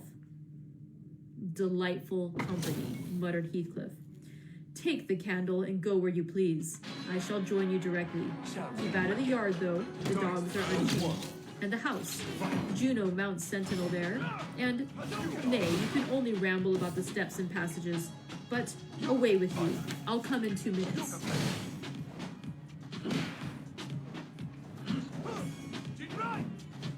I obeyed so far as to quit the chamber, when, ignorant where the narrow lobbies led, I stood still, and was witness, involuntarily, to a piece of superstition on the part of my landlord, which belied, oddly, his apparent sense. He got onto the bed and wrenched open the lattice, bursting as he pulled at it into an uncontrollable passion of tears. Come in, he sobbed. Kathy, do, oh, do, once more. Oh, my heart's darling, hear me this time, Catherine, at last. The spectre showed a spectre's ordinary caprice. He gave no sign of being, but the snow and wind whirled wildly through, even reaching my station and blowing out the light. There was such anguish in the gush of rage that accompanied this raving that my compassion made me overlook its folly, and I drew off, half angry to have listened at all, and vexed at having related my ridiculous nightmare, since it produced that agony. Though why was beyond my comprehension. I descended cautiously to the lower regions and landed in the back kitchen, where a gleam of fire, raked compactly together, enabled me to rekindle my candle. Nothing was stirring except the brindled gray cat, which crept from the ashes and saluted me with a querulous 2 benches, shaped in sections of a circle, nearly enclosed the hearth. On one of these I stretched myself, and Grimalkin mounted the other. We were both of us nodding ere anyone invaded our retreat, and then it was Joseph, shuffling down a wooden ladder that vanished in the roof through a trap. The ascent to his garret, I suppose. He cast a sinister look at the little flame which I had enticed to play between the ribs, swept the cap from its elevation, and bestowing himself on the vacancy, commenced the operation of stuffing a 3-inch pipe with tobacco. My presence in his sanctum was evidently esteemed a piece of impudence too shameful for remark. He silently applied the tube to his lips, folded his arms, and puffed away. I let him enjoy the luxury unannoyed, and after sucking out the last breath and heaving a profound sigh, he got up and departed as solemnly as he came. A more elastic footstep entered next, and now I opened my mouth for a good morning, but closed it again, the salutation unachieved, for Hareton Earnshaw was performing his Horizons sotto voice in a series of curses directed against every object he touched, while he rummaged a corner for a spade or shovel to dig through the drifts. He glanced over the back of the bench, dilating his nostrils, and thought as little of exchanging civilities with me as with my companion the cat. I guessed by his preparations that ingress was allowed, and, leaving my hard couch, made a movement to follow him. He noticed this and thrust in an inner door with the end of his spade, intimating by an inarticulate sound that there was the place where I must go if I changed my locality. It opened into the house where the females were already astir. Zillah urging flakes of flame up the chimney with a colossal bellows, and Mrs. Heathcliff kneeling on the hearth, reading a book by the aid of the blaze. She held her hand interposed between the furnace heat and her eyes, and seemed absorbed in her occupation, desisting from it only to chide the servant for covering her with sparks, or to push away a dog, now and then, that snoozled its nose overforwardly into her face. I was surprised to see Heathcliff there also. He stood by the fire, his back towards me, just finishing a stormy scene to poor Zillah, who ever and anon interrupted her labor to pluck up the corner of her apron and heave an indignant groan. "And you worthless!" he broke out as I entered, turning to his daughter-in-law and employing an epithet as harmless as duck or sheep, but generally represented by a dash. "There you are, at your idle tricks again? The rest of them do earn their bread. You live on my charity. Put your trash away and find something to do. You shall pay me for the plague of having you eternally in my sight. Do you hear, damnable jade?" "I'll put my trash away, because you can make me if I refuse," answered the young lady, closing her book and throwing it on a chair. "But I'll not do anything, though you should swear your tongue out, except when I please." Heathcliff lifted his hand, and the speaker sprang to a safer distance, obviously acquainted with its weight. Having no desire to be entertained by a cat-and-dog combat, I stepped forward briskly, as if eager to partake the warmth of the hearth, and innocent of any knowledge of the interrupted dispute. Each had enough decorum to suspend further hostilities. Heathcliff placed his fists, out of temptation, in his pockets. Mrs. Heathcliff curled her lip and walked to a seat far off, where she kept her word by playing the part of a statue during the remainder of my stay. That was not long. I declined joining their breakfast, and at the first gleam of dawn took an opportunity of escaping into the free air, now clear and still, and cold as impalpable ice. My landlord hallooed for me to stop ere I reached the bottom of the garden, and offered to accompany me across the moor. It was well he did, for the whole hillback was one billowy white ocean, the swells and falls not indicating corresponding rises and depressions in the ground. Many pits, at least, were filled to a level, and entire ranges of mounds, the refuse of the quarries, blotted out from the chart which my yesterday's walk left pictured in my mind. I had remarked on one side of the road, at intervals of 6 or 7 yards, a line of upright stones, continued through the whole length of the barren. These were erected and daubed with lime on purpose to serve as guides in the dark, and also when a fall, like the present, confounded the deep sweeps on either hand with the firmer path. But, excepting a dirty dot pointing up here and there, all traces of their existence had vanished, and my companion found it necessary to warn me frequently to steer to the right or left when I imagined I was following correctly the windings of the road. We exchanged little conversation, and he halted at the entrance of Rush Cross Park, saying I could make no error there. Our adieux were limited to a hasty bow, and then I pushed forward, trusting to my own resources, for the porter's lodge is untenanted as yet. The distance from the gate to the grange is 2 miles. I believe I managed to make it 4, what with losing myself among the trees and sinking up to the neck in snow, a predicament which only those who have experienced it can appreciate. At any rate, whatever were my wanderings, the clock chimed 12 as I entered the house, and that gave exactly an hour for every mile of the usual way from Wuthering Heights. My human fixture and her satellites rushed to welcome me. exclaiming tumultuously that they had completely given me up.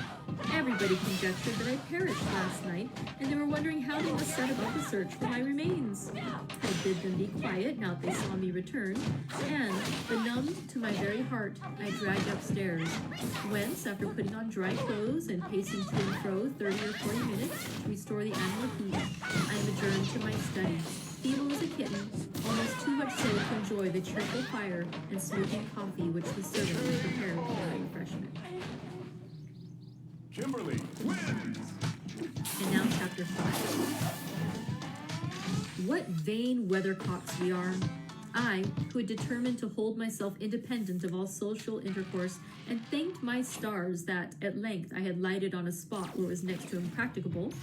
I, weak wretch, after maintaining till dusk a struggle with low spirits and solitude, was finally compelled to strike my colors.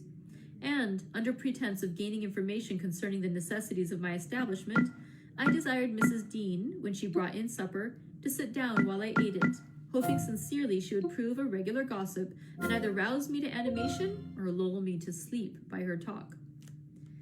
"You have lived here a considerable time," I commenced. "Did you not say 16 years? 18, sir. I came when the mistress was married to wait on her. After she died, the master retained me for his housekeeper." Indeed. There ensued a pause. She was not a gossip, I feared, unless about her own affairs, and those could hardly interest me. However, having studied for an interval, with a fist on either knee, and a cloud of meditation over her ruddy countenance, she ejaculated, "Ah, times are greatly changed since then." "Yes," I remarked. "You've seen a good many alterations, I suppose?" "I have, and troubles too," she said. "Oh, I'll turn the talk on my landlord's family," I thought to myself. "A good subject to start. And that pretty girl widow, I should like to know her history, whether she be a native of the country or, as is more probable, an exotic that the surly indigene will not recognize for kin." With this intention, I asked Mrs. Dean why Heathcliff let Thrushcross Grange and preferred living in a situation and residence so much inferior. "Is he not rich enough to keep the estate in good order?" I inquired. "Rich, sir," she returned. "He has nobody knows what money, and every year it increases. Yes, he's rich enough to live in a finer house than this, but he's very near, close-handed, and if he had meant to flit to Thrushcross Grange as soon as he heard of a good tenant, he could not have borne to miss the chance of getting a few hundreds more. It is strange people should be so greedy when they are alone in the world." "He had a son, it seems?"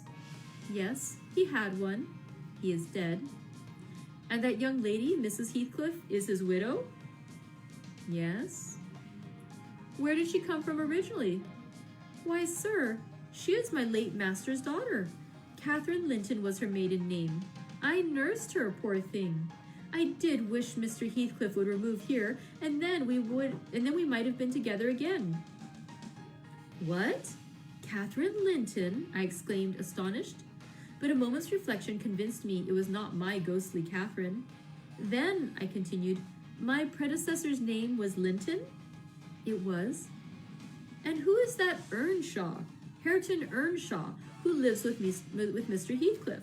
Are they relations?" "No, he is the late Mrs. Linton's nephew." "The young lady's cousin, then?" "Yes, and her husband was her cousin also, one on the mother's, the other on the father's side. Heathcliff married Mr. Linton's sister." "I see the house at Wuthering Heights has Earnshaw carved over the front door. Are they an old family?" "Very old, sir, and Hareton is the last of them, as our Miss Cathy is of us. I mean, of the Lintons. Have you been to Wuthering Heights? I beg pardon for asking, but I should like to hear how she is." "Mrs. Heathcliff? She looked very well and very handsome, yet, I think, not very happy." "Oh dear, I don't wonder. And how did you like the master?" "A rough fellow, rather, Mrs. Dean. Is not that his character?" "Rough as a saw edge and hard as a whinstone. The less you meddle with him, the better." "He must have had some ups and downs in life to make him such a churl. Do you know anything of his history?" It's a cuckoo's, sir. I know all about it, except where he was born, and who were his parents, and how he got his money at first. And Hareton has been cast out like an unfledged dunnock. The unfortunate lad is the only one in all this parish that does not guess how he has been cheated. Well, Mrs. Dean, it will be a charitable deed to tell me something of my neighbors. I fear I shall not rest if I go to bed, so be good enough to sit and chat an hour. Oh, certainly, sir. I'll just fetch a little sewing, and then I'll sit as long as you please. But you've caught cold. I see you shivering, and you must have some gruel to drive it out.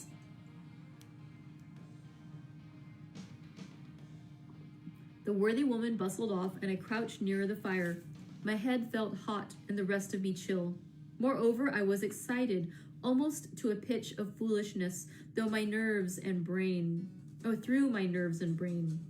This caused me to feel not uncomfortable, but rather fearful, as I am still, of serious effects from the incidents of today and yesterday. She returned presently, bringing a smoking basin and a basket of work, and having placed the former on the hob, drew in her seat, evidently pleased to find me so companionable. Before I came to live here, she commenced, waiting no further invitation to her story, I was almost always at Wuthering Heights, because my mother had nursed Mr. Hindley Earnshaw, that was Hareton's father, and I got used to playing with the children. I ran errands too, and helped to make hay, and hung about the farm ready for anything that anybody would set me to. One fine summer morning, it was the beginning of harvest, I remember, Mr. Earnshaw, the old master, came downstairs dressed for a journey, and after he had told Joseph what was to be done during the day, he turned to Hindley and Kathy and me, for I sat eating my porridge with them, and he said, speaking to his son, Now, my bonny man, I'm going to Liverpool today. What shall I bring you? You may choose what you like, only let it be little, for I shall walk there and back, 60 miles each way. That is a long spell. Hindley named a fiddle, and then he asked Miss Kathy. She was hardly 6 years old, but she could ride any horse in the stable, and she chose a whip. He did not forget me, for he had a kind heart, though he was rather severe sometimes. He promised to bring me a pocketful of apples and pears, and then he kissed his children goodbye and set off. It seemed a long while to us all, the 3 days of his absence, and often did little Kathy ask when he would be home.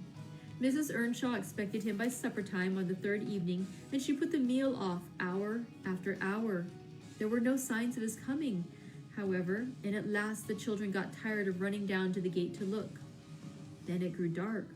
She would have had them to bed, but they begged sadly to be allowed to stay up, and just about 11 o'clock, the door latch was raised quietly, and in stepped the master.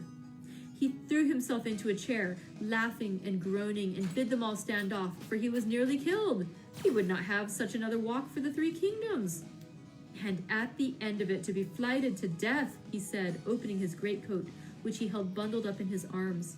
See here, wife, I was never so beaten with anything in my life, but you must e'en take it as a gift of God, though it's as dark almost as if it came from the devil. We crowded round, and over Miss Kathy's head, I had a peep at a dirty, ragged, black-haired child. Big enough both to walk and talk. Indeed, its face looked older than Catherine's. Yet, when it was set on its feet, it only stared round and repeated over and over again some gibberish that nobody could understand. I was frightened, and Mrs. Earnshaw was ready to fling it out of doors. She did fly up, asking how he could fashion to bring that little gypsy brat into the house, what he meant to do with it, and whether he were mad. The master tried to explain the matter, but he was really half dead with fatigue, and all that I could make out, amongst her scolding, was a tale of his seeing it starving and houseless and as good as dumb in the streets of Liverpool, where he picked it up and inquired for its owner.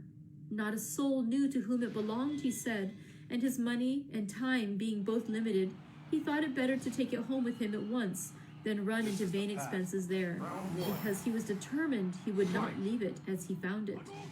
Well, the conclusion was that my mistress grumbled herself calm, and Mr. Earnshaw told me to wash it and give it clean things, and let it sleep with the children.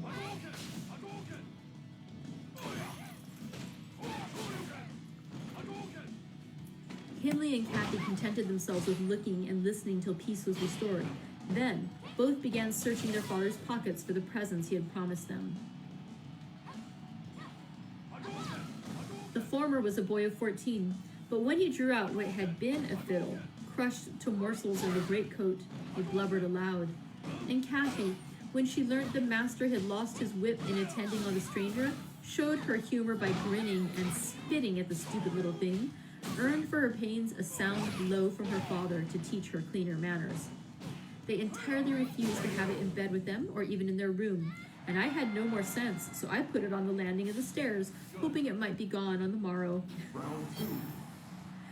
By chance, or else attracted by hearing its voice, or his voice, it crept to Mr. Earnshaw's door, and there he found it on quitting his chamber. Inquiries were made as to how it got there. I was obliged to confess, and in recompense for my cowardice and inhumanity, was sent out of the house. This was Heathcliff's first introduction to the family. On coming back a few days afterward, for I did not consider my banishment perpetual, I found they had christened him Heathcliff. It was the name of a son who died in childhood, and it had served him ever since, both for Christian and surname. And it has served him ever since, both for Christian and surname. Miss Kathy and he were now very thick, but Hindley hated him. And to say the truth, I did the same. And we plagued and went on with him shamefully, for I wasn't reasonable enough to feel my injustice, and the mistress never put in a word on his behalf when she saw him wronged. He seemed a sullen, patient child, hardened perhaps to ill treatment. He would stand Hindley's blows without winking or shedding a tear, and my pinches moved him only to draw in a breath and open his eyes, as if he had hurt himself by accident and nobody was to blame. This endurance made old Earnshaw furious when he discovered his son persecuting the poor fatherless child, as he called him. He took to Heathcliff strangely, believing all he said. For that matter, he said precious little, and generally the truth, and petting him up far above Kathy, who was too mischievous and wayward for a favorite. So, from the very beginning, he bred bad feeling in the house, and at Mrs. Earnshaw's death, which happened in less than 2 years after, the young master had learnt to regard his father as an oppressor rather than a friend. I've got home internet from T-Mobile. It only costs $50 at T-Mobile. From Television City in Hollywood,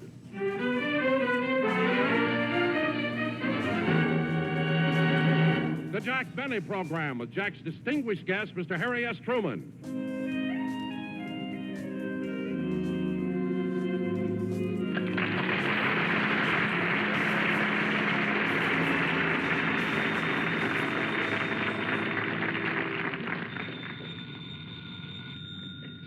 Hello, Mr. Benny's dressing room. No, you can't talk to him now. He's on stage rehearsing. Of course he rehearses. Can't live. He could not live a sneeze in a pepper factory. Well, you better call him later. Okay, goodbye. I want to see my comfort.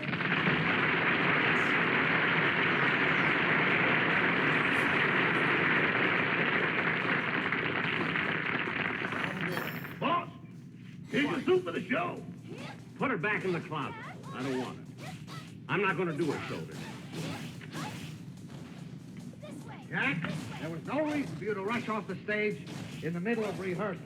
The show is 20 seconds too long. As the director, I had to cut out something. All right, it's 20 seconds too long. You didn't have to cut out that line. But, Jack... Look, I don't care how long it was. I'm not going to do that show unless you put that line back into it. Okay. Hey, Joe. Yeah? Put back that line about Benny's blue eye.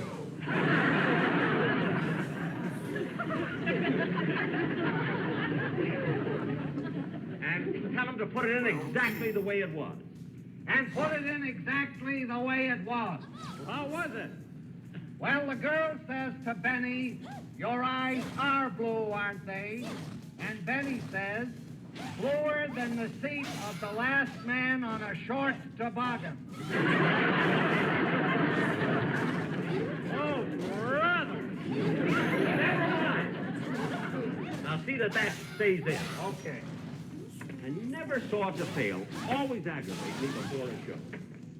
Rochester. Yes. Before I get made up, maybe I ought to shave. Huh? Oh, well, let me give you the equipment. I'm so mad. Here's your razor, shaving cream, and your baseball cap.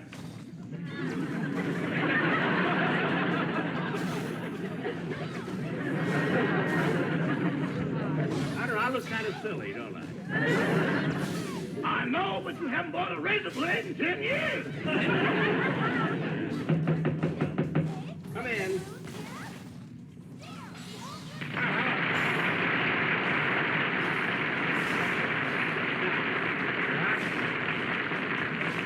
Fellas, look, I gotta shave and get made up. I'm busy now, so don't bother me. Oh, now, wait a minute, Jack. I think you ought to hear the commercial the sportsmen are going to do. You know they're going to do the minute waltz.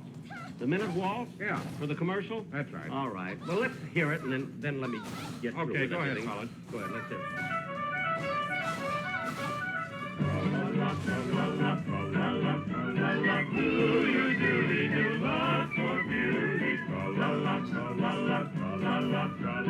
Get protection for your complexion. Screaming Rich Lux is the soap that will keep your skin so soft. Oh, wait a minute.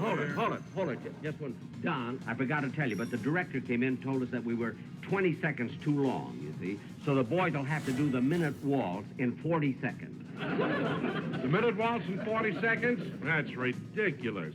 Look, Jack, if you want 20 seconds, why don't you take out that crummy line about your blue eyes?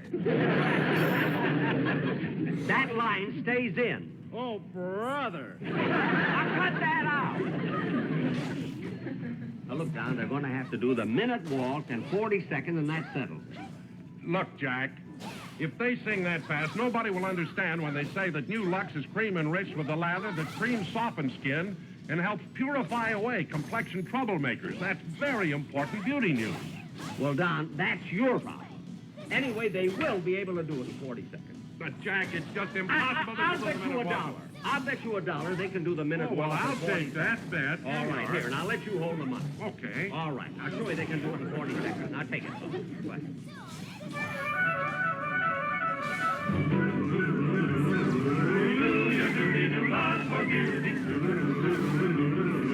Get protection for your complexion. Remember, Lux is the soap that will keep your skin so soft, so smooth, beautifully clear. New Lux will purify that more important, exciting beauty news of the year. Love is art of Hollywood. Have a plan when you pull the mirror and keep the skin so smooth and clear. Using New Lux with perseverance. You're giving New Lux for beauty. Lux for glamour, for Lux for glamour. Creamy mixed Lux that will have it and actually profit. Help to purify skin. New Lux is wonderful, really wonderful. Double beauty, promise again.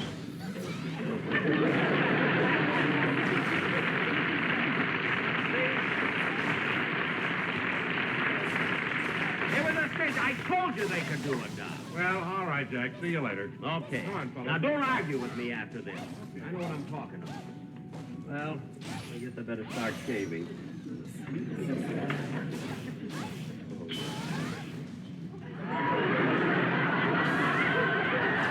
Oh, darn those baseball commercials. They drive me. Come in. Mr. Benny? Oh, yes. Well, I hope I'm not intruding. I'm Mrs. King, and my son is a photographer in Kansas City.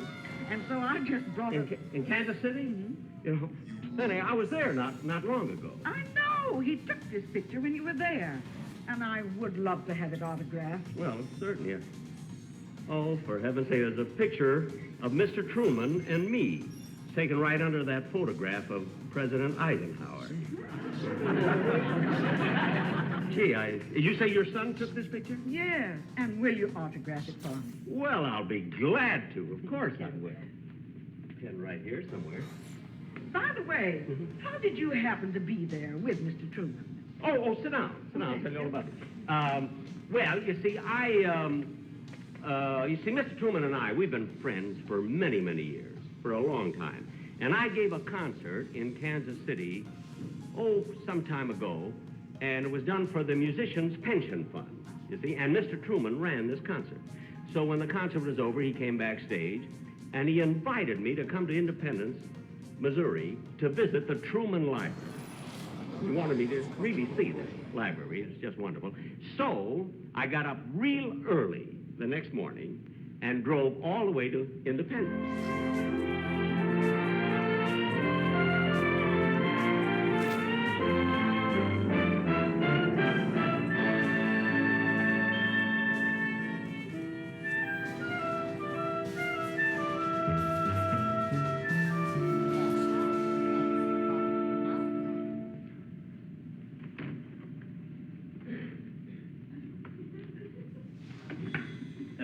How do you do?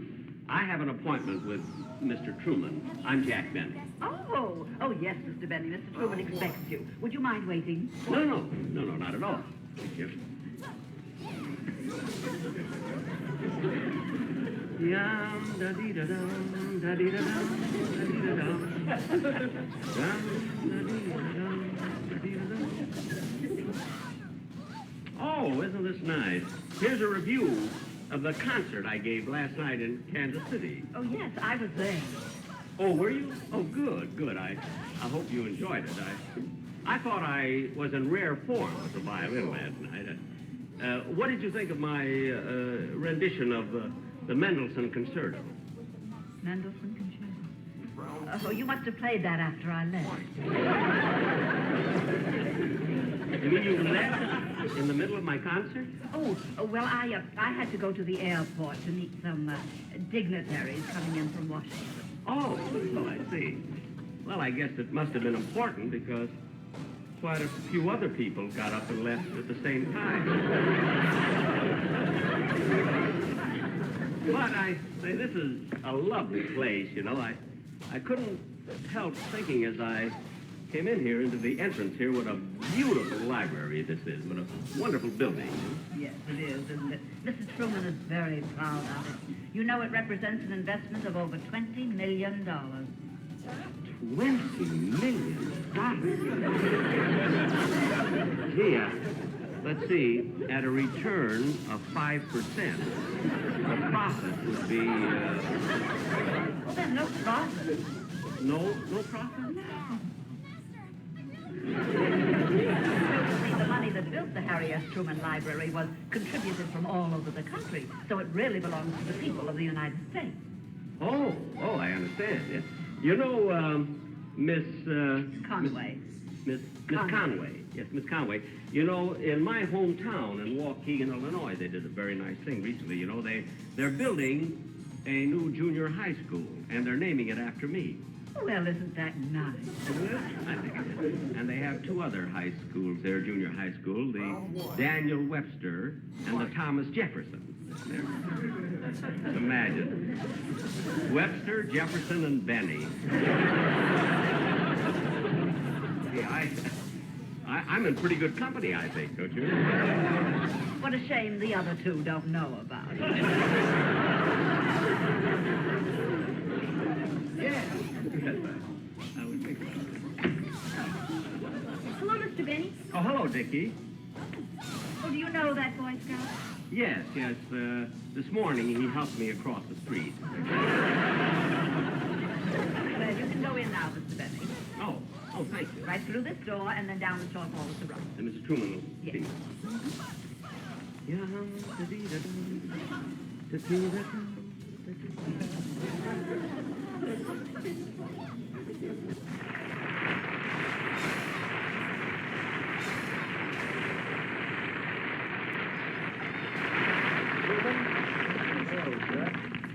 Certainly glad to see you. Well, thank you. Thank you very much. Yes, I'll be glad to. I'm certainly glad that you invited me over here to visit your library. Always wanted to see it. Well, I'm certainly glad you can make it.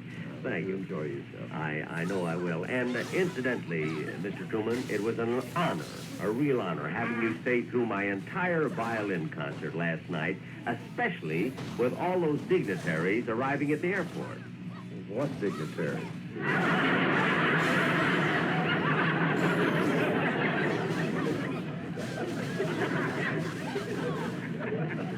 Well, certainly have a nice office here. Do you spend much time here? Yes, I spend a great deal of time here.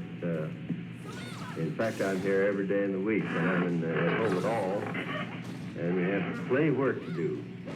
As a matter of fact, I have a staff of 4 secretaries and sometimes 5 who do nothing but answer the bushels of mail I get. Well, I know what you mean. I mean, answering the mail can really be a problem. You know, Mr. Truman, in 1946, I had 12 people, imagine, 12, working night and day just on letters that I received. 1946?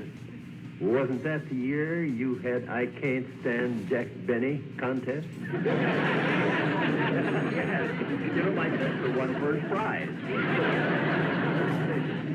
Tell me, Mr. Truman, all these things you officer out, all these mementos when you were president? Not all of them. A great many of them are things that were accumulated while I was in the White House, and they are of use now. Here's a thing right here that's interesting. That's the seal of the President of the United States. And it's made out of solid gold.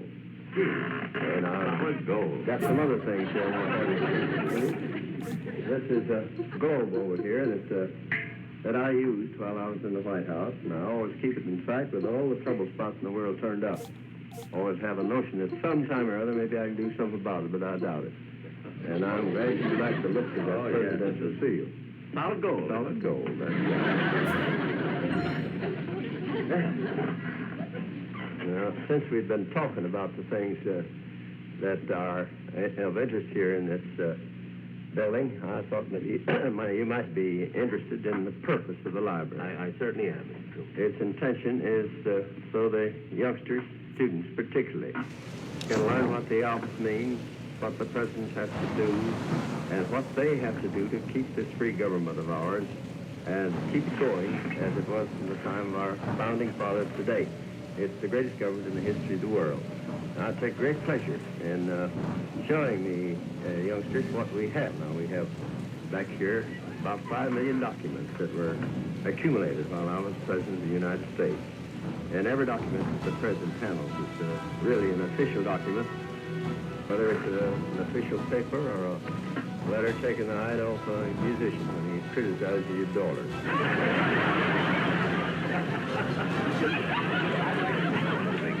All right, we will just go and take a look at it. Oh, fine. Go and take a look at it. I certainly would like to see them. All right, yes. Jack.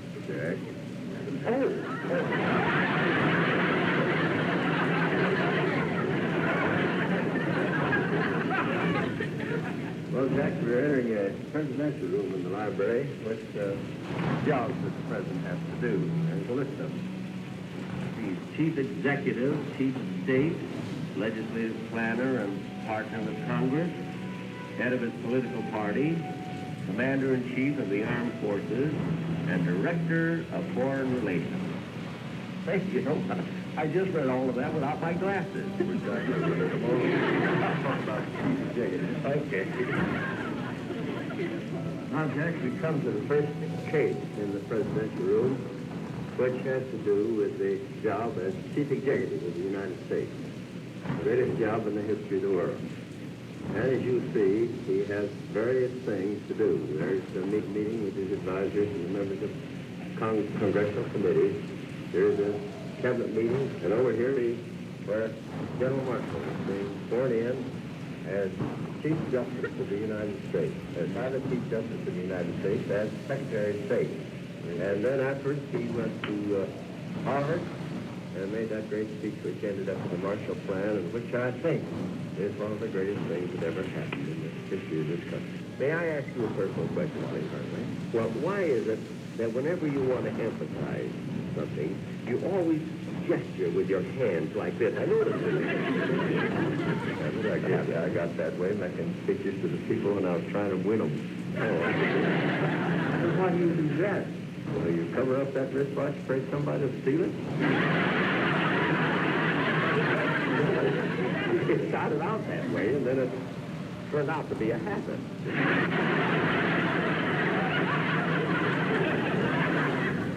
And over on this side, you find another number of jobs for the president, the chief of state, making them medium chief. He has a You see, there are pictures of Jack Benny in it. Did you see? Oh, yeah, that's all right. I did a show. That's right. A wonderful show it was. We all appreciated it very highly. Well, thank you. And then here's an Oscar that's received for imitating Mr. Keltenborn when he said I couldn't be elected in 1948. And he received one for imitating me, imitating him. That's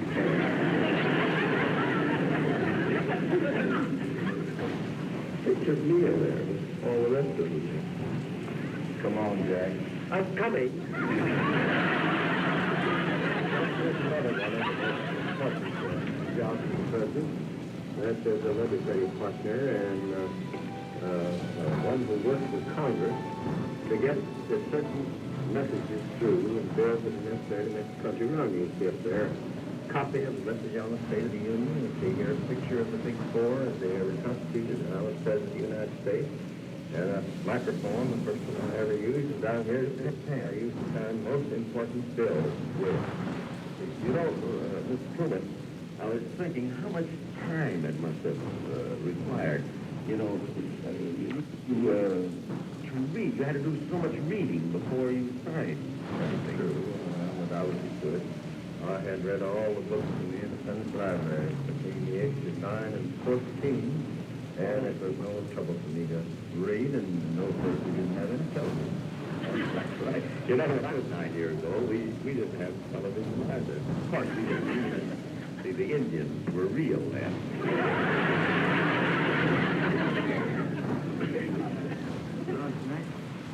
You see here the first job of the President of the United States as head of his political party, one which I like very much. You see in this case pictures of what the president does as head of his political party. That's when Dewey was elected president of the United States.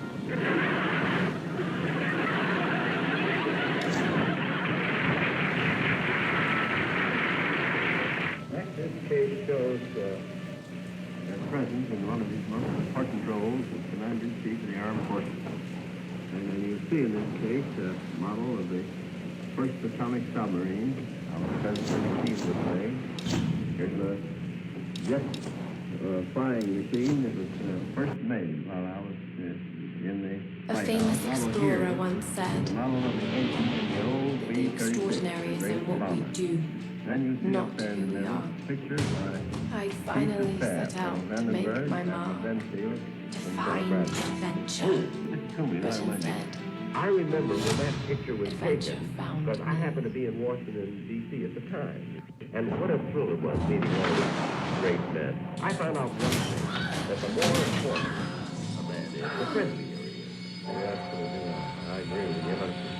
That's as true as it can be. Just what you say, I imagine Kinson's General Vandenberg a very in our darkest moments, well, unfortunately, when life flashes before us, you see, the day I was supposed to meet him, I had a luncheon appointment with Admiral Denfield. Then you met Admiral something Denfield. that keeps us going. Well, just as I was leaving the hotel, something that pushes us. With Admiral Denfield, I got a telephone call from General Maxwell. So,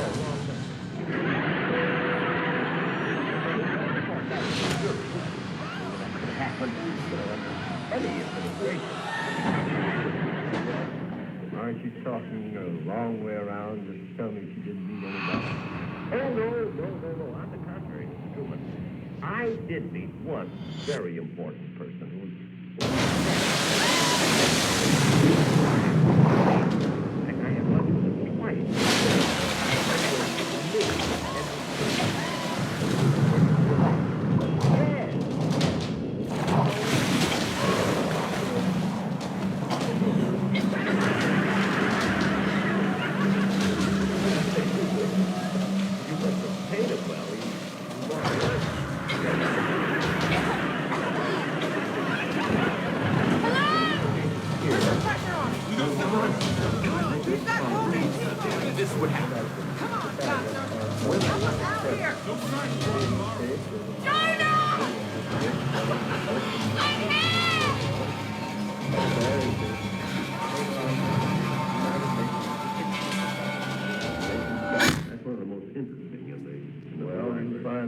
on which that turtle was found down in front here. Everybody gets a chance to see it. Oh, by the way, Mr. Truman, what's in that case there? Well, all the things that were presented to me when I was 75 years old on the 8th of May.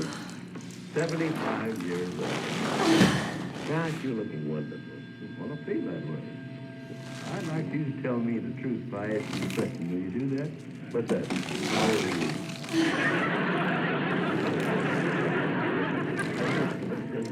I said I want you to tell me the truth, and I want to know how old you are. Well,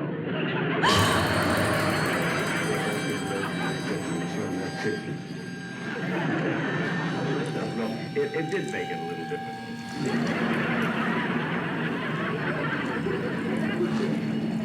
Well, Jack, that takes care of the 60 ounces of the United States. The other cases over here, as you see, contain pictures and historical documents from every president of the United States to date. I am interested in all of them. I can't tell particularly in Jefferson, Fulton, Jackson. And Jack, I presume you Abraham Lincoln. Abraham Lincoln, my favorite president? Why would you say that? Well, I hope that any man it's gonna hurt. He'd walk 12 miles, turn a library, and save 3 cents. He'd be the kind of man that you call.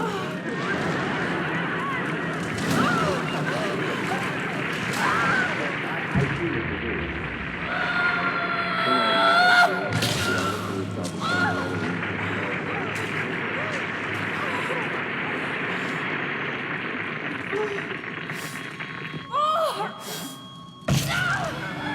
Would you see Mr. Benny and I are not disturbed for a while? Yes.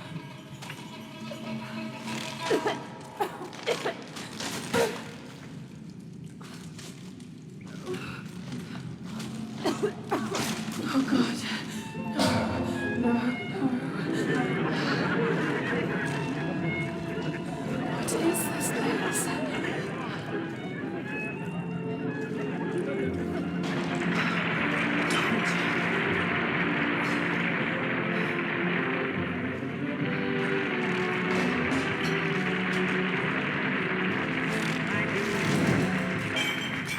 Ladies and gentlemen, I hope you enjoyed the show. It was a great honor having Mr. Truman as my guest. And I do wish that everybody in the United States of America, every man, woman, and child, could visit the Truman Library because it is really something to see. Next week, be sure to see George Gordon, presented by Stripe, Lever Brothers' new red and white suit. And then I'll be back 2 weeks from today. Thank you.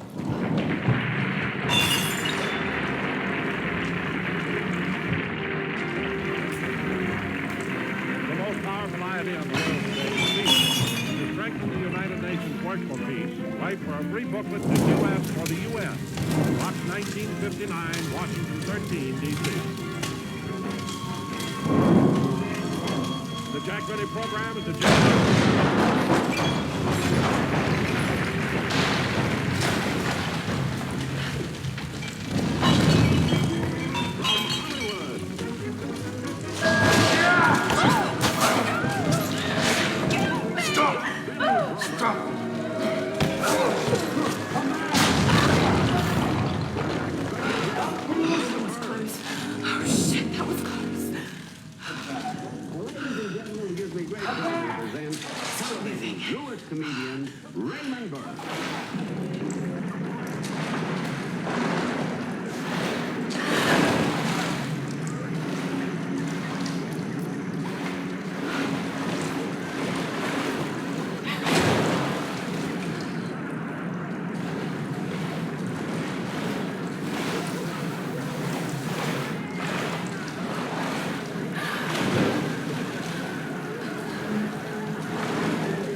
What kind of contraption is this?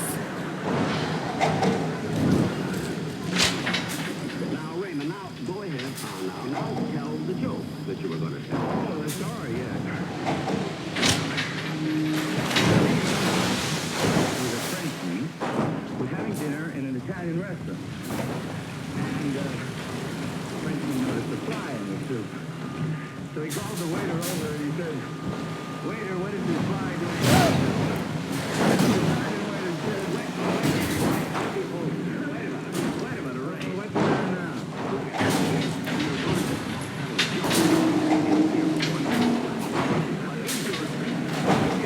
Tell a joke about a Frenchman and an Italian.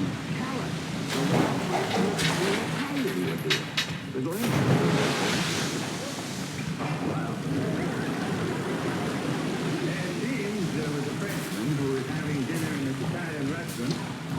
He noticed there was a fly in his soup. He called the waiter over and said, "Garçon, que fait cette mouche comme mon poutrage?"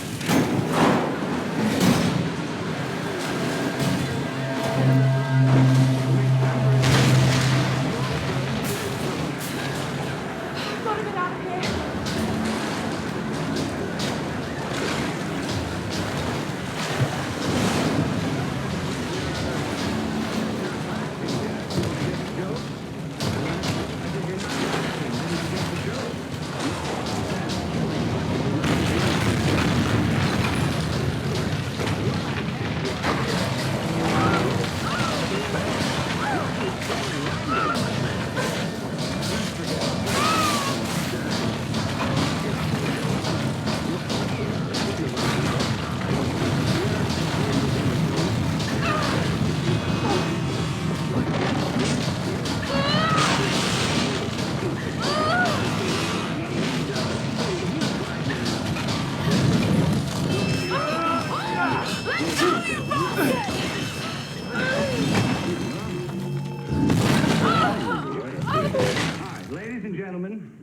At this time, it gives me great pleasure to introduce one of the most popular personalities in television.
Fly in a soup, and he said, "Zum Kopf, was ist los mit uns? Soll aber Spaß dagegen Hund raus, wenn es von der Bier und der the Japanese waiter who said, "Oh, gomen kudasai, arigato gozaimasu, koshimasu."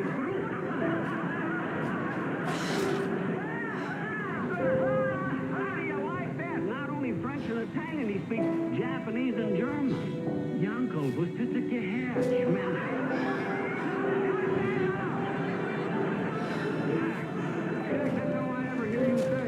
Cut that out. Cut that out. It sounds so stupid.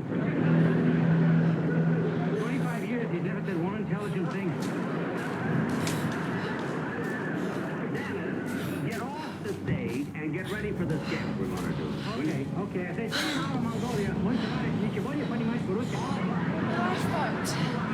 Where are they? We must find them.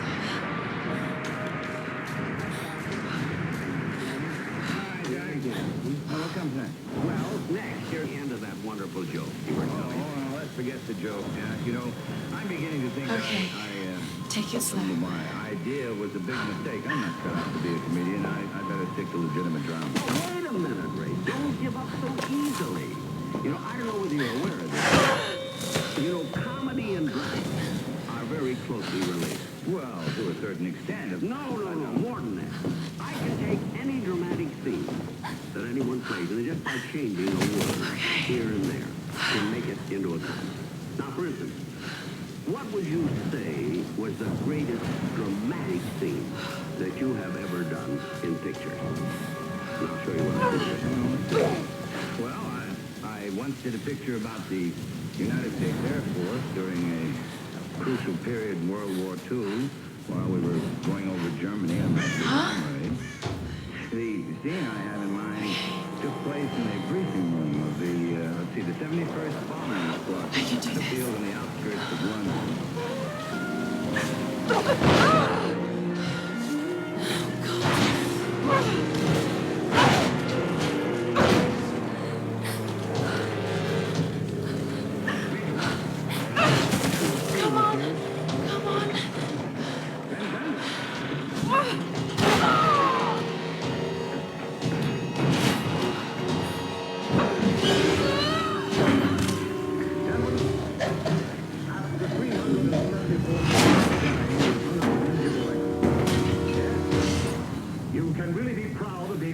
Magnificent outfit, the 71st Bomber Squad.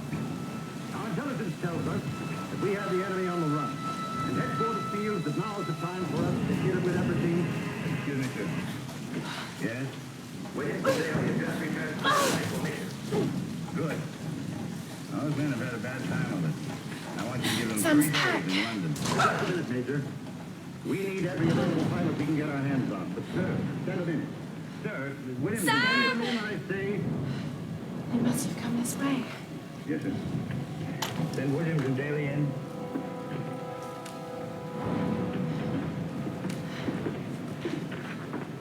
Now, gentlemen, as I was saying, we have the enemy on the run. Sam? Now with everything Rob? we've got. So take close attention. Can anyone hear me? 71st Bomber Squadron will fly in low over the Rhine River and will knock out the ammunition dump at Hamburg. Then, when they expect us to go to Berlin, we're going to double back and hit our real objective. The railroad station at Düsseldorf, Stuttgart, and Bank. Okay. On the line at 0800. Before we leave, questions. No questions, sir, but I don't think William should fly. He's wounded.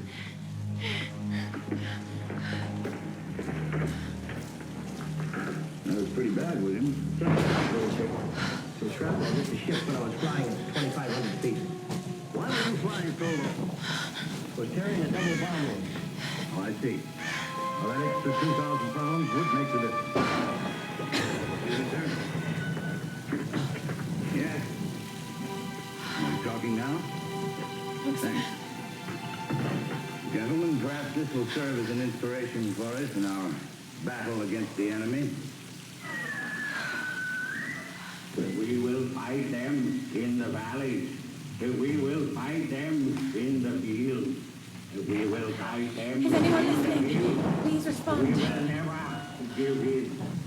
And when the history of the war is written, they will say, this was England's finest hour.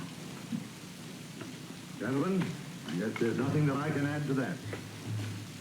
You have 3 minutes to get to your battle station. Good luck.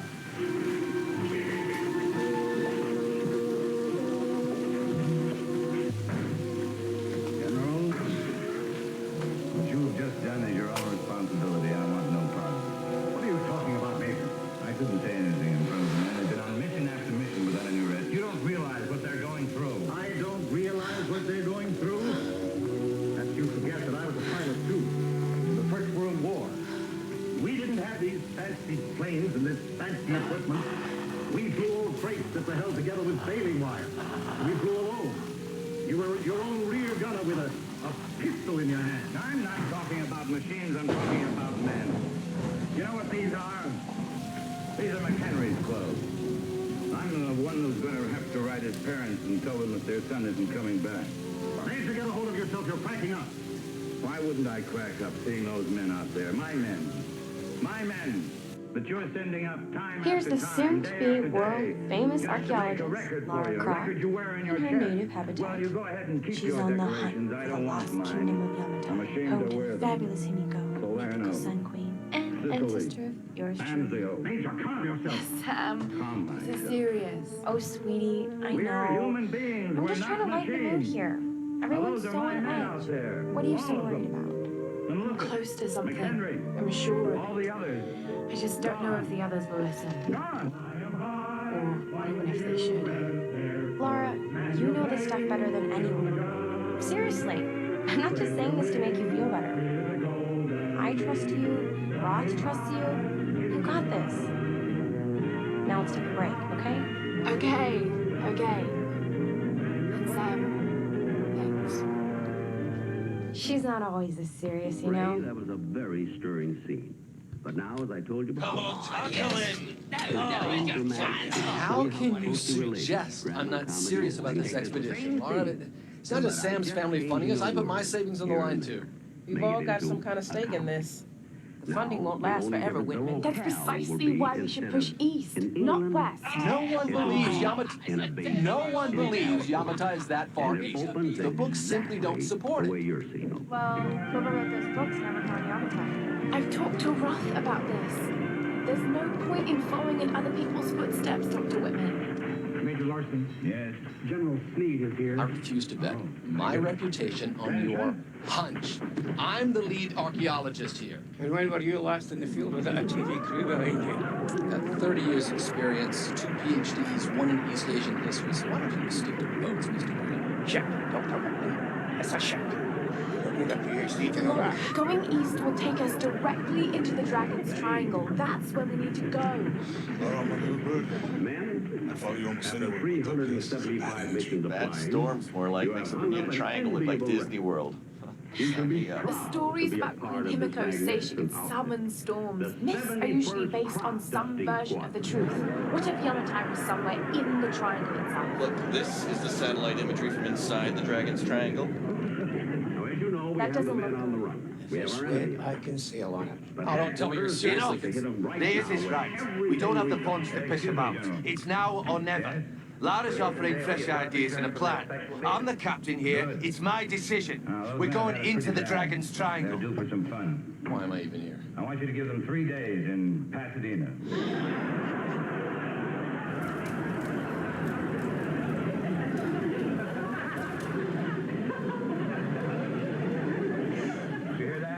just a minute, Major.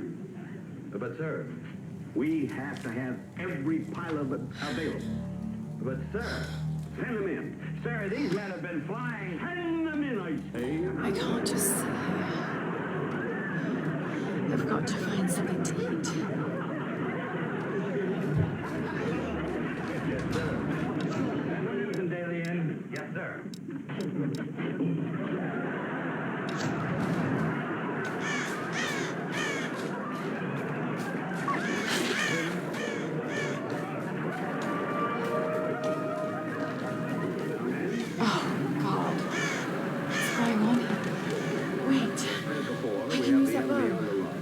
But right now, we have to hit them with everything we've got. So pay attention. Now, right here, we will fly low over the Los Angeles River. Then we'll head north, knocking out the boll weevils at Bakersfield. Then, when they think we're going to get the sow bugs in Sacramento, see, we will drop I can do this. and hit our main target, the aphis, at Anaheim, Azusa, and Cucamonga.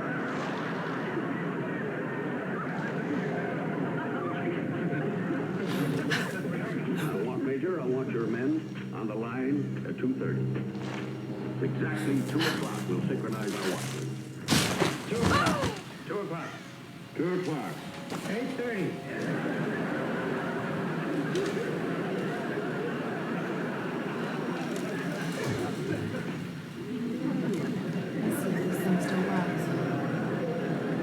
Just remember Roth's training. You can have the best form and technique in the world, but it won't mean a thing if you can't focus. The key to using any weapon is focus. Oh, that's nothing, sir. What do you mean nothing? You're bleeding. No, that isn't blood. So hungry. I was just flying too low. To find Get a tomato patch.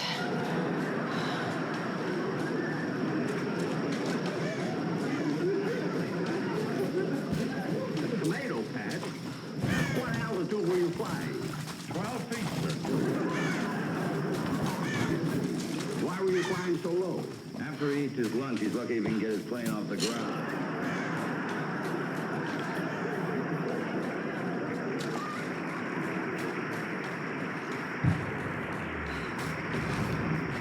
Yes, I imagine that 40 pounds of salami would have something in it. Now, men, you must realize that we are in a never-ending battle. When the caterpillars are pushed, the boll weevils, or when the boll weevils are gone, the aphids are here. We've got to work day and night to keep this country. Excuse me, General. Yes? Sorry. Oh, he's talking now? Thanks. Gentlemen, I'm sure this will serve as an inspiration for us in our great struggle against these insects.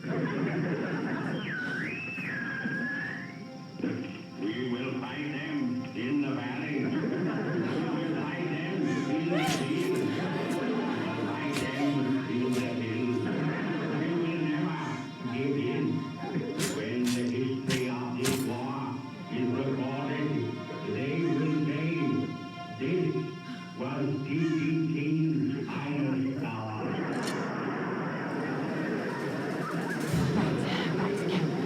Pilots of the 71st Crop Dusting Squadron report to their planes immediately. All right, Bronte.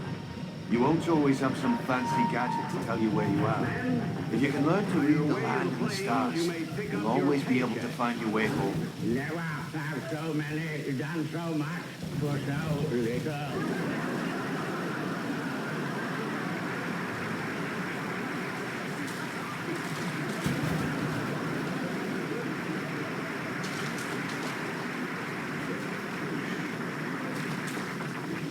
Responsibility for what you have just done is on your own shoulders. I want no part of it. What are you talking about? I couldn't say anything in front of the men. They've been on mission after mission without rest. You don't realize what these men are going through. I don't realize what they're going through. You forget, Major, that I too was a pilot. But we didn't have any of these modern equipment. Spraying DDT. We used to have to go in flying low, dragging strips of fly tape. And our tail gunner was an anteater. I am not talking about animals, I'm talking about men. And you're pushing my men to the limit. You're rushing them out on mission after mission. You know what these are? These are McHenry's clothes. McHenry, what happened to him? Nothing. He took off so fast he forgot to get dressed.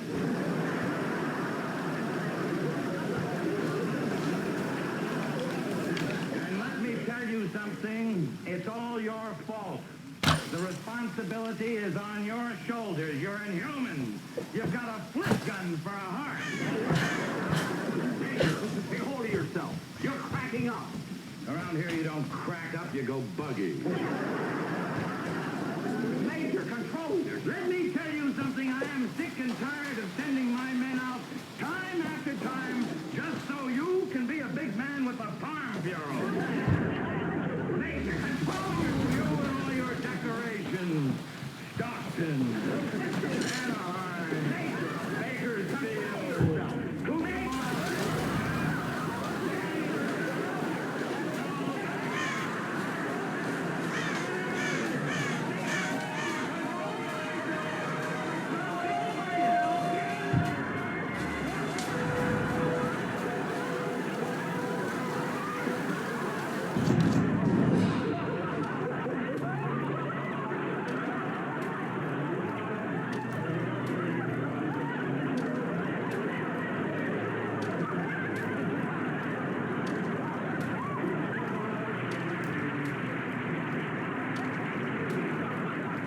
We'll be back in just a minute.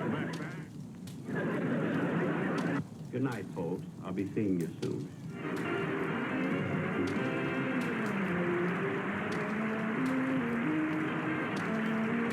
Weekday morning, stay with CBN Cable for the 700 Club at 10 Eastern, a lively and spontaneous TV magazine. Then at 11:30, it's Another Life, the continuing drama you don't dare miss. Now stay tuned for I Married Joan, coming up next on CBN Cable.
but with the greatest of pride, the first of 4 programs selected from the work of one of America's greatest and best-loved comedians.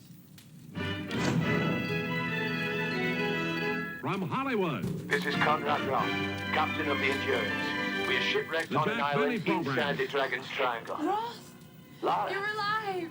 easy. Are you okay? And now, ladies and gentlemen, we bring you the star of our show, Then it went Jack black, and I Benny. woke up in the And cave. here he There was comes. this crazy man Ross.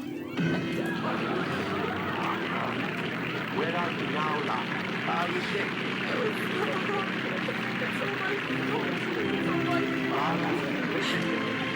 I sent an SOS from the Endurance on their landing. Hopefully someone caught it. I've spoken to the others. We're regrouping at my location. Please forget me.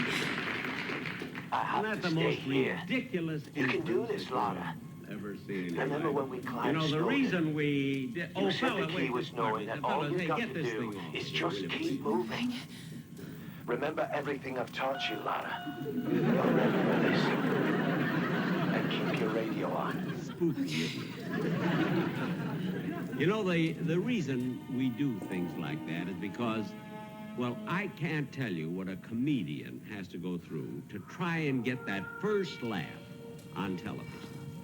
And it's so important. Use it. Mr. Benny, I would like to... Telephone call for you. I'm just starting the show now.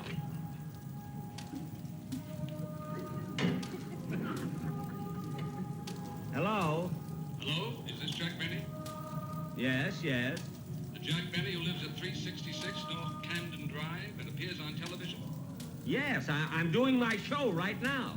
Well, we appreciate that, Mr. Benny. But will you be going home immediately after the show? Well, of course I'll be going. Who is this, anyway? This is the United States Treasury Department.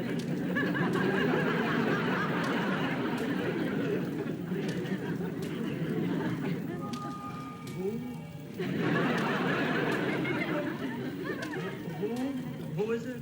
The United States Treasury Department. There's a little matter we'd like to talk to you about. Talk to me? But look, We'll see you at your house in about an hour. But, mister...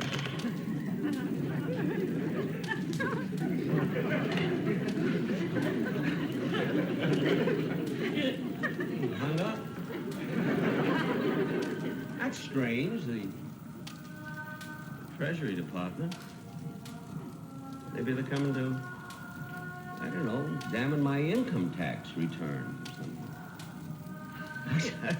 I don't know, that's the first time that's ever happened to me. Well, I'm not going to worry about it now. I've got a show to do, so... Oh, Don! Yeah, I can't understand what those income tax men would want from the... Yes, Jack, yes? What is it? What do you want, Don? You called me. Yes, that's right, I did.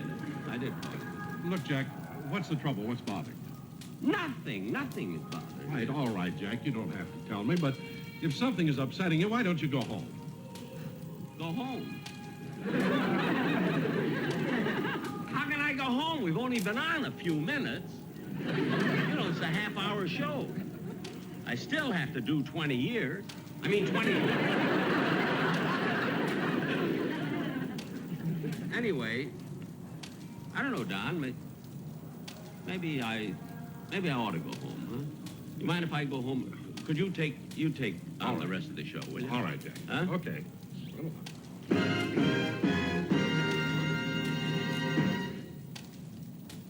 The Jack Benny Show. Sponsored by...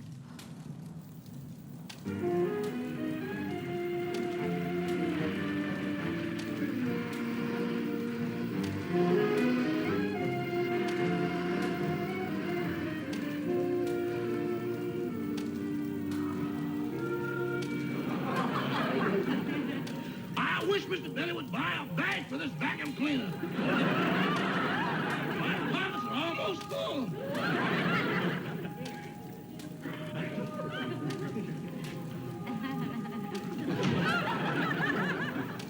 Hello, Rochester. Oh, hello, boss. How come you came home so early from the studio? left before the show was over. What's the matter? Well, if you must know, I got a call from the Treasury Department. Treasury Department? Yeah, you know, they have charge of income taxes and everything. Income tax? What's that? Well, Rochester, that's a tax that people have to pay if they earn over $600 a year. You know. Oh! Be glad that you're not involved in it. Anyway, Rochester, believe me, when you get in trouble with the Internal Revenue Department, it can be pretty serious. Yeah, I don't know, they can fine you or put you in prison. I don't blame for being worried. Who's worried?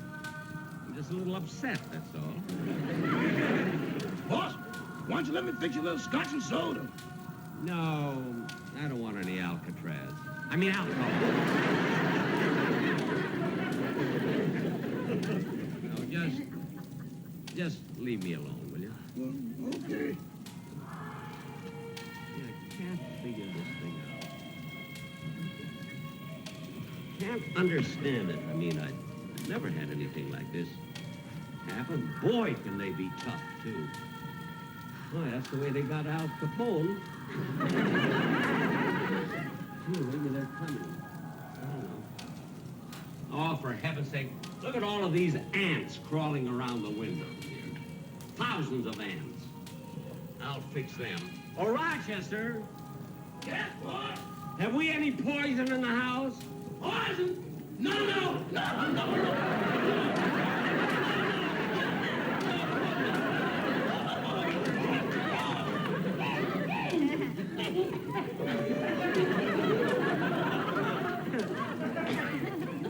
Rochester, that poison wasn't for me. I wasn't going to take it. It was for the ants. Oh. I wasn't even thinking about those tax men. Income. I mean...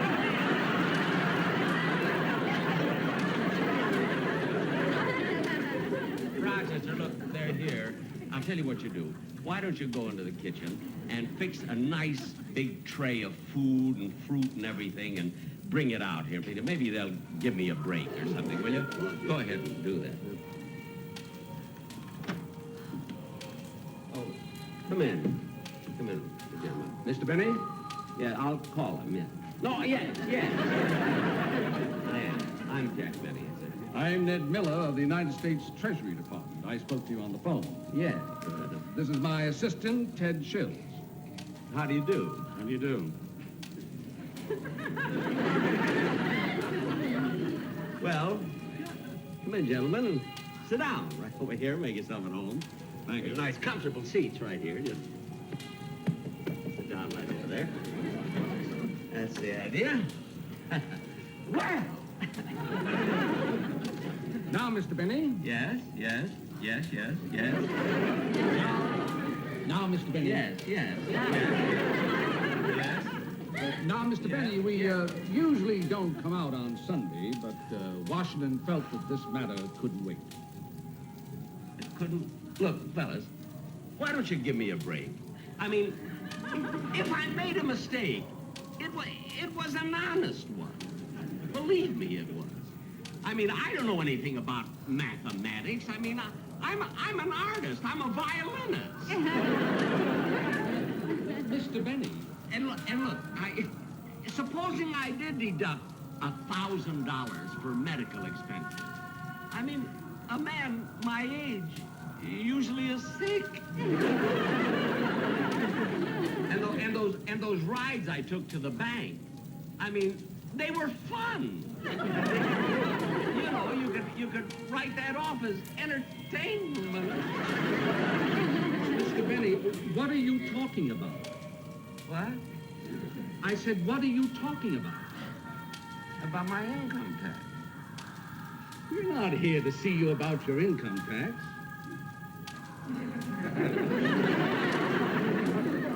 You're not? But you said you were from the Treasury Department. Well, that's right, Mr. Benny, but we're not in the income tax division. We're connected with Fort Knox. Oh, with Fort Knox.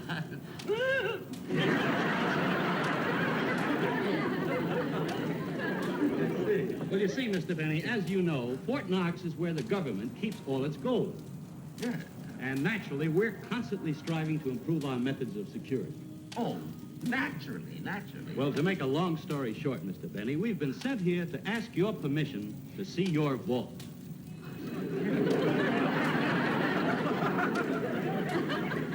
My vault? Yes, we'd like to see what methods of security you've developed. I mean, that's why you're here? That's the only reason that you came here? Certainly. Oh. Hey, Bob! Where should I set this? Take it back to the kitchen. We don't need it.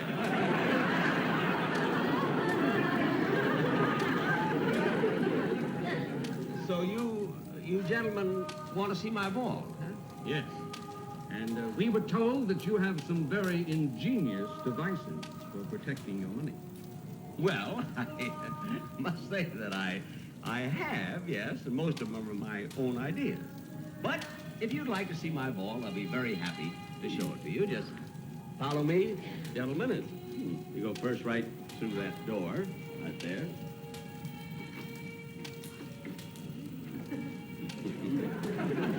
No, that's not the way. No.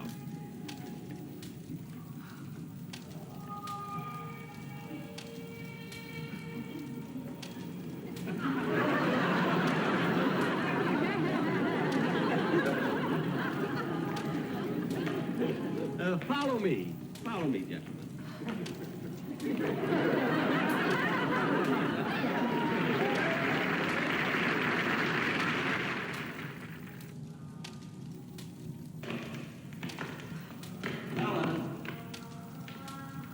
Fellas, not so fast, you'll get the bend.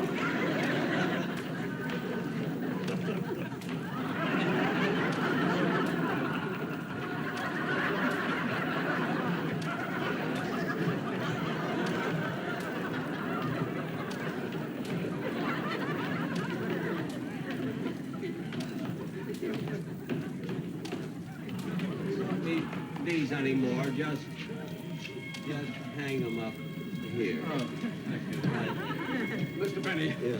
do you mind if we rest for a moment? No, not at all.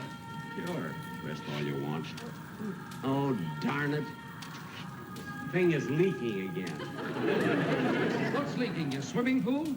No, it's that fountain on the corner of Wilshire and Santa Monica.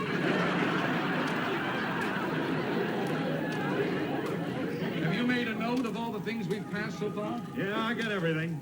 Okay, Mr. Benny, let's proceed. Okay, now we just go through here. Follow me. I want you to get everything right for them.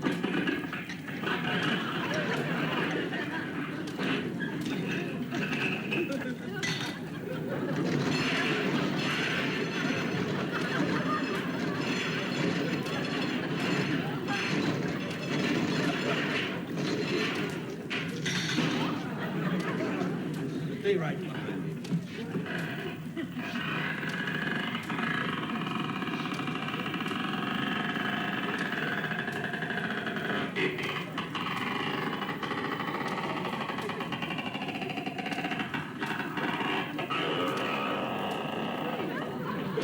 What's that? Oh, that's a device I had put in there, an automatic thing that if somebody comes down here, gets down here who doesn't belong, you see, when they open this door, that bulb goes off, you see, and clicks the camera. Gosh. So far, I've gotten pictures of 2 gophers and the Count of Monte Cristo. Well, that's very clever. You mean just now you took our pictures? Yes. If you'd like any, they're $3 a dozen. But if you sell them to us, Mr. Benny, you'll have to pay tax on the money. Oh, really? No, we won't, Dad. I think we're below the 3-mile limit. Well, now we proceed, gentlemen?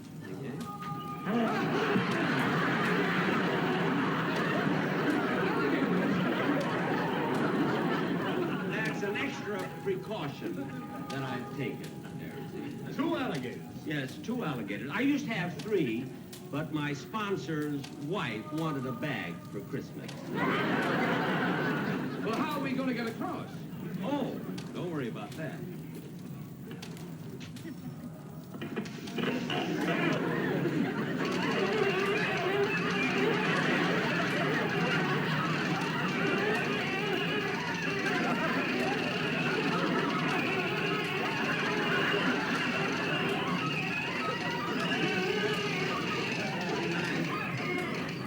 When I first had this moat built, you know, I was going to make it a toll bridge, and then I figured I was kind of silly. After all, it's only me.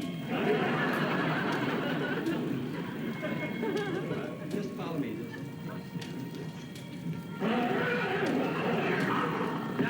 Down, Jeanette. Mr. Benny, since we're here to observe, I'd like to ask you a question. Yes, what is it? Well, now, look, suppose someone does find the entrance to your vault in the living room. He descends the stairs. Let's see now. He gets through the minefield, through the poison gas, under the flamethrower, and then through that door with the locks. Gets across the bridge and survives the alligators. Then, what's to prevent him from getting in there and getting your money?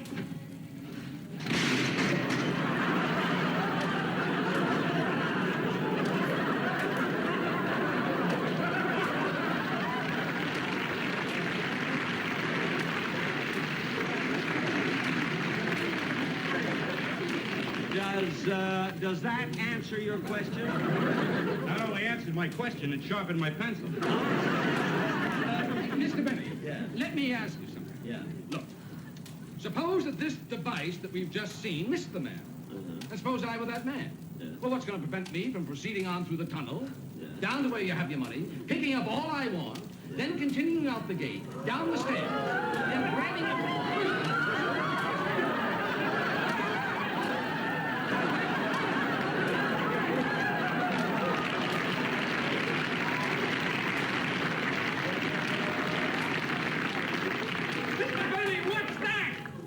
That's a favorite plant of mine. I call him Irving. Irving, let go. Irving, I said let go. Naughty thing, you.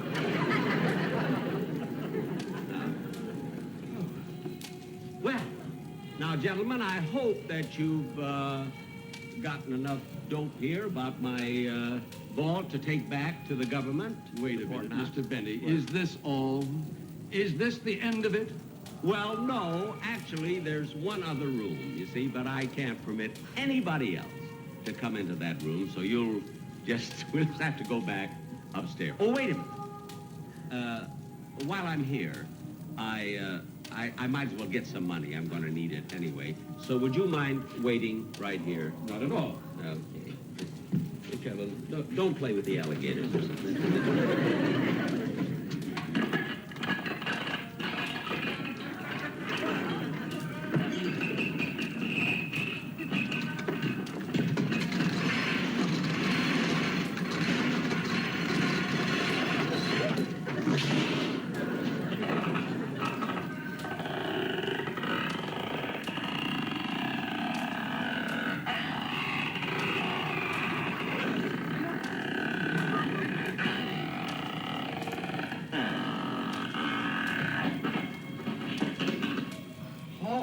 Who goes there? Friend or foe? Friend. What's the password? A fool and his money. Oh, it's you, Mr. Benny. Yes, Ed. How are you? How have you been? Well, not too well, Mr. Benny. Lately, the air in here hasn't been too good. It makes my eyes water and makes me cough. Oh, well, that's probably the smog that's seeping in down here, you know. Smog? Yes. Yeah, smog. That's a condition they have up there in the air that it's caused from the exhaust of, automobiles. Automobiles? automobile? Yeah, you see, Ed, we haven't got horses anymore, you know, or streetcar. We have automobile. I'll explain that to you later. But anyway, the smog has gotten to be so serious, you know, the condition that they're thinking very, very, very seriously of taking it right to Washington, you know? Well, I hope George does something about it. Well, you see, George isn't with us anymore, but then that's something that I'll also... And I'm going into my vault to get some money because I'm going to take a girl to the movies tonight. Girl?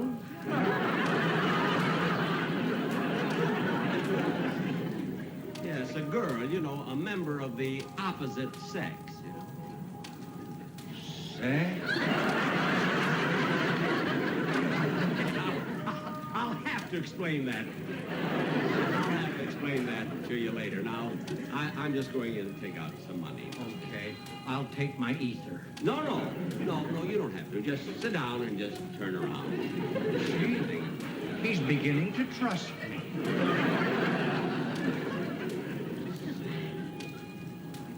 45 to the right, back to 60, and over to 15, and back to 110. There.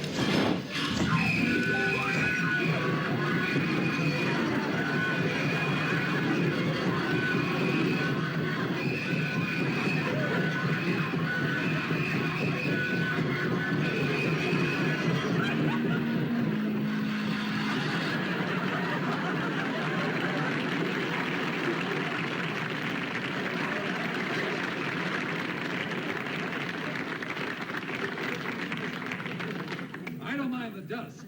It's the fallout that frightens me.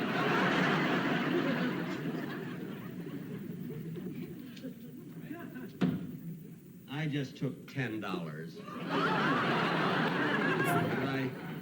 I figure I'll be back in about a week, you know.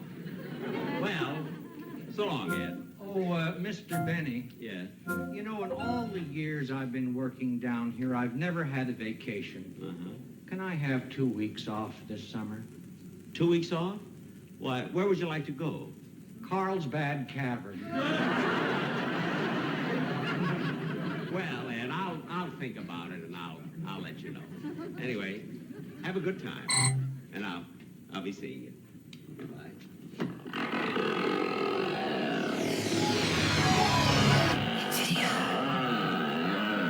Gentlemen, let's go back upstairs, huh? That's right. Right over there. Be careful. Well, goodbye, Jeanette. Ultra! So long, Irving.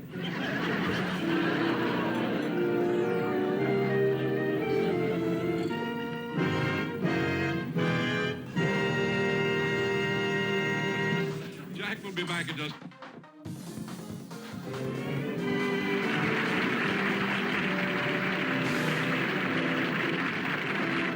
Thank you very, very much, ladies and gentlemen. Well, how'd you like my ball?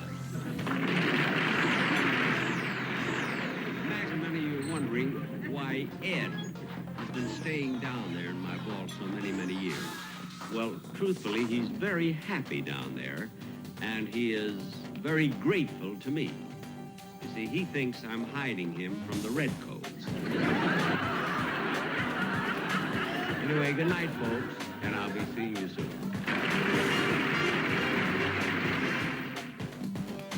The Jack Benny Show.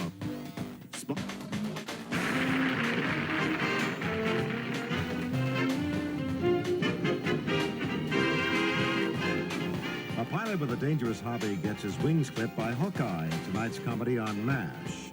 Right now, stay tuned as Phyllis celebrates her 45th birthday with guest Mary Tyler Moore next.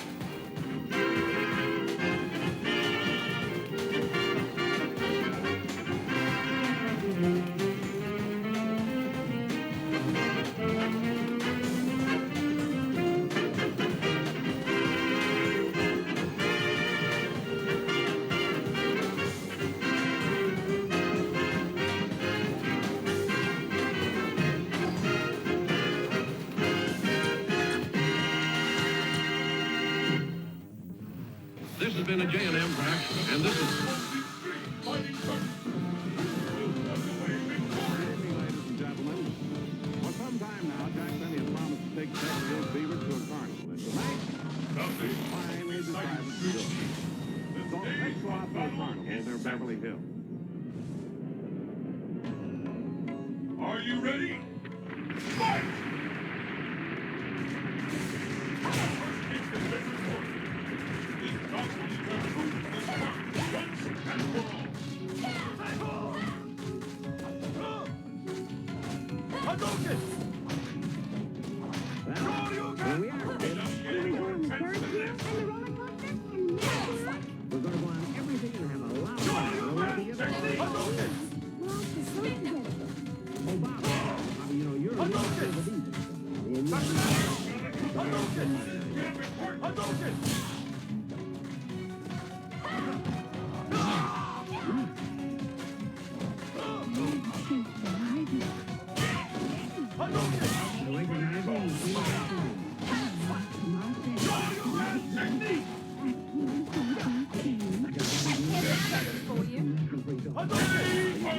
Whatever you like.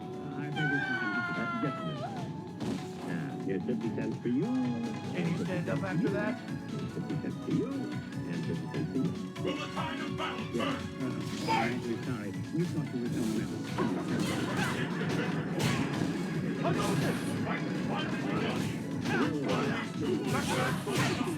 He didn't give it to us. He loaned it to us. Remember?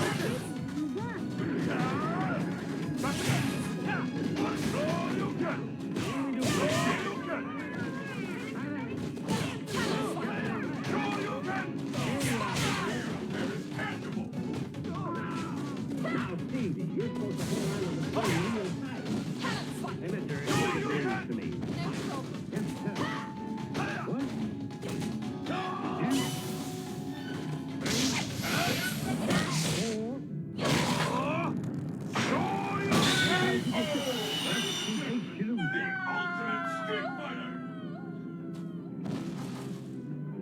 Ryu wins.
All right. Come on, we'll have hot dogs. Today I shall win again. 5 hot dogs. Are you ready? Fight!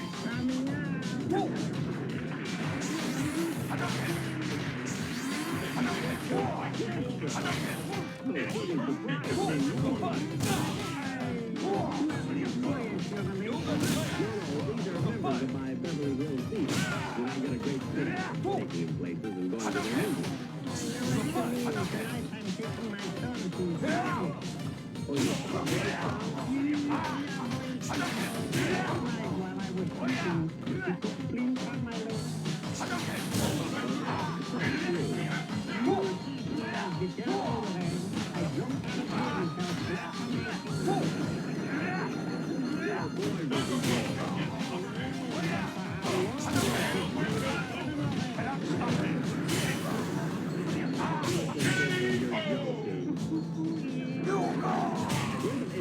Is this your hot dog stand? Oh, no. I'm only watching for the amusement park. I'm a YouTube man. I'm not doing this. I'm doing something else. Well, how about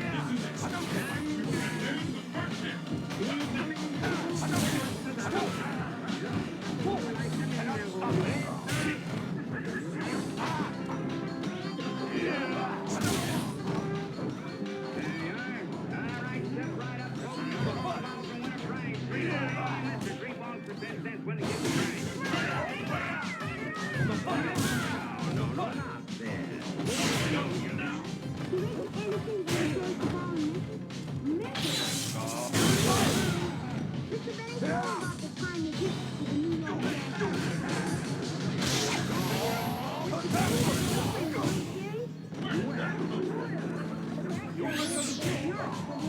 Cannot stop it.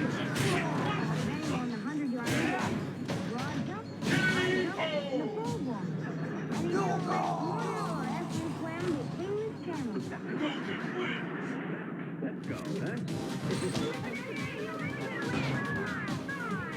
Hey, Mister, come here. Look, kids want you to win them a prize, so I'm going to give you a break. Instead of knocking over all the bottles to win, I'm going to give you a prize for each one you knock down. Here you are. Go ahead. No, I Maybe you're still tired from swimming the channel. Oh, I'm tired from rehearsing my television show. Television show?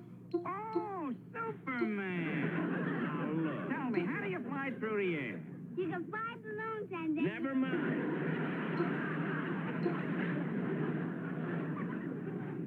Now, look, kid. If I throw this ball, I'll win all the prizes and put that poor man out of business. So let's go on the merry-go-round and say... Hey, mister, you still got my baseball!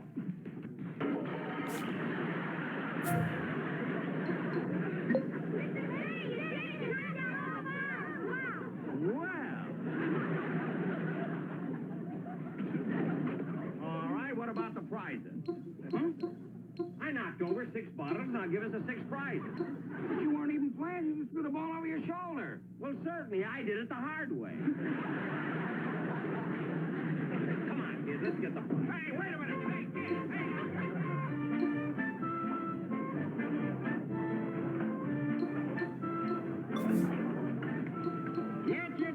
Get your tickets for the merry-go-round. Gitzo, what are you doing here? Like I told you, I'm helping out every place. When I'm not selling hot dogs, I'm running the Ferris wheel, barking for the sideshow.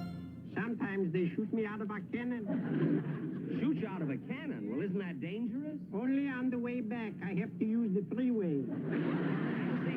I see what you mean. Well, give us 5 tickets. Will you? 5 tickets. Here you are. Oh, Mr. Kitzel, would you mind holding our prizes that we won? where's the- Until we leave the park. There you are.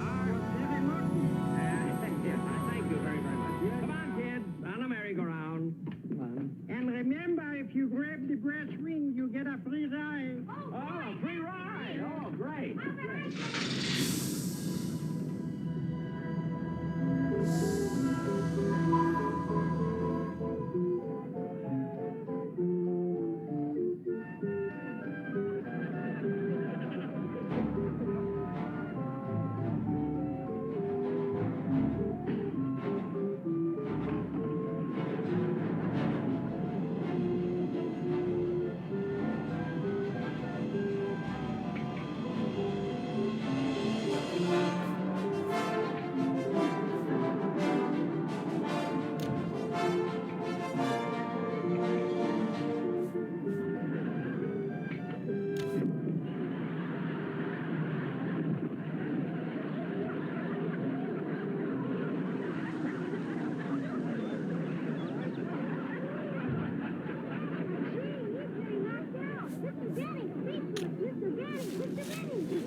What do you want to do now? You want to go on the Ferris wheel or the roller coaster?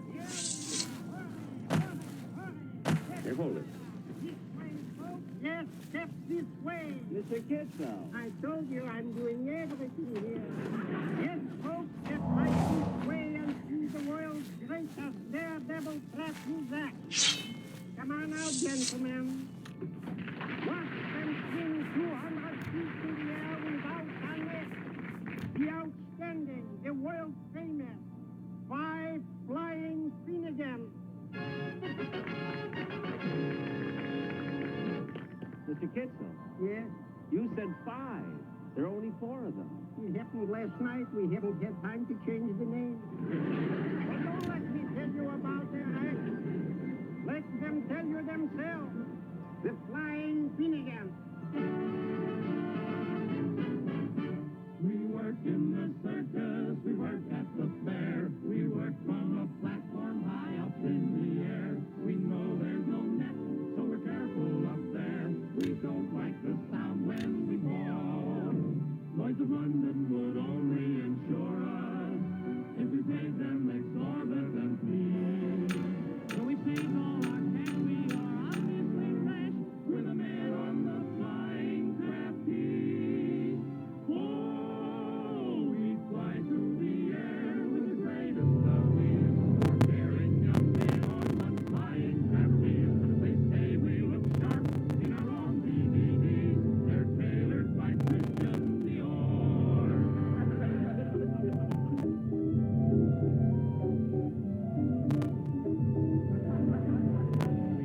Many tricks, everyone is a test, but the one where we hang by his teeth we thought best. We thought it was great until he confessed that the teeth we were trusting were false. We're the head of the show, so they tell us. In the cities and out in the sticks, every act in the circus is jealous of us. Even the monkeys are copying our tricks. Oh, we fly through the air with the greatest of ease. We're graceful as birds flying up in the trees. In fact, when the season for hunting comes round, we just have to stay on the ground.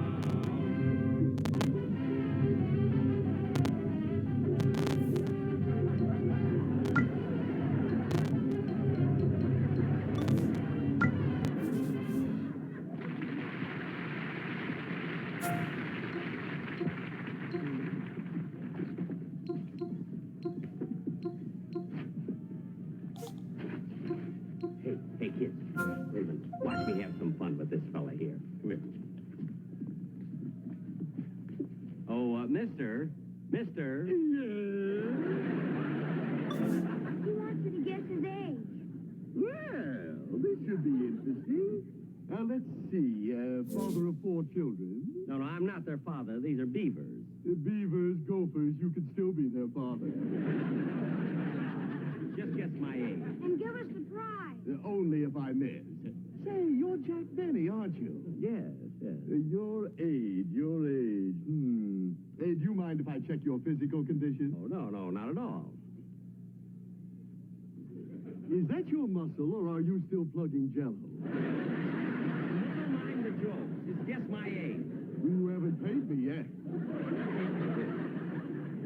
Here. Yeah, thank you. You're 39. Say, what made you say I was 39? Well, I've got your quarter. Let's both be happy.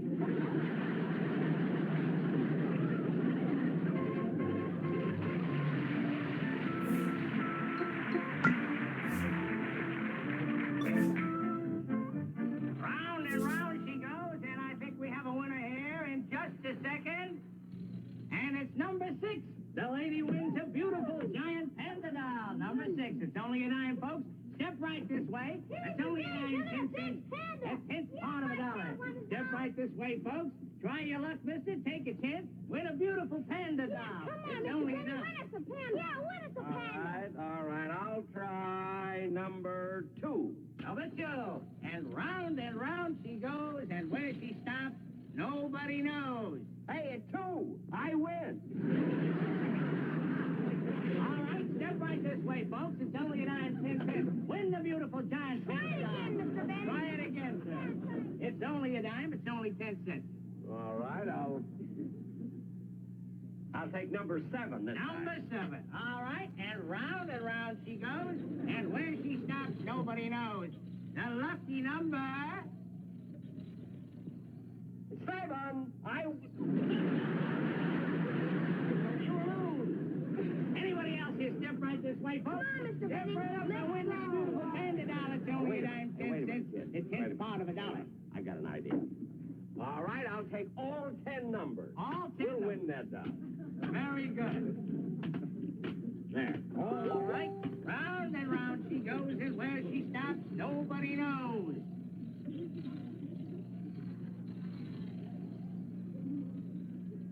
All right, pay off. I had every number from 1 to 10.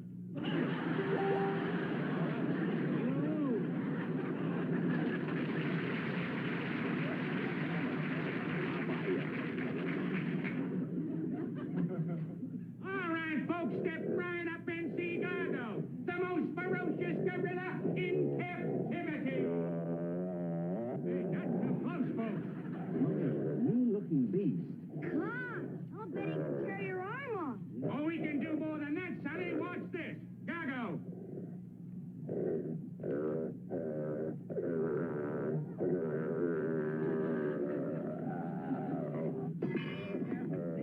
All right, folks, you can see the rest of the show on the inside.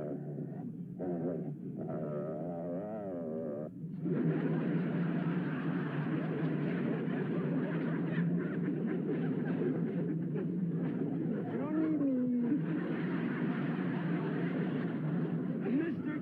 Kitzel. I told you I do everything around here. That iron bar, how did you bend it? I am a long Tootsie Roll. Yeah. But look, those ferocious growls that I heard. What was that? Sound effect. Well, what do you know? You're certainly gonna fool me. Gargo! Excuse me, my trainer is calling me. Goodbye, Mr. Goodbye, Mr. Benny.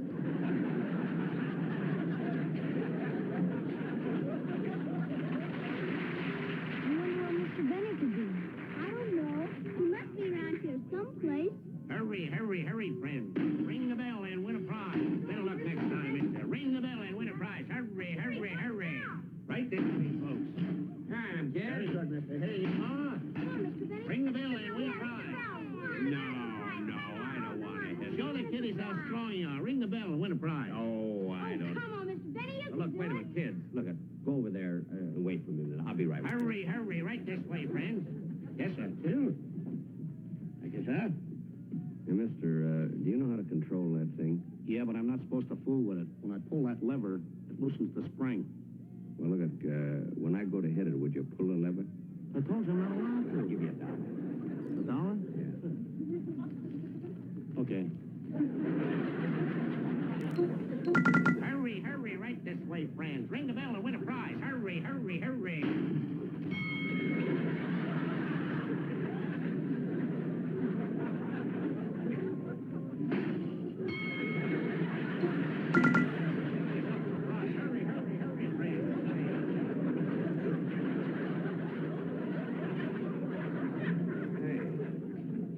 You weren't supposed to pull that lever till I hit it.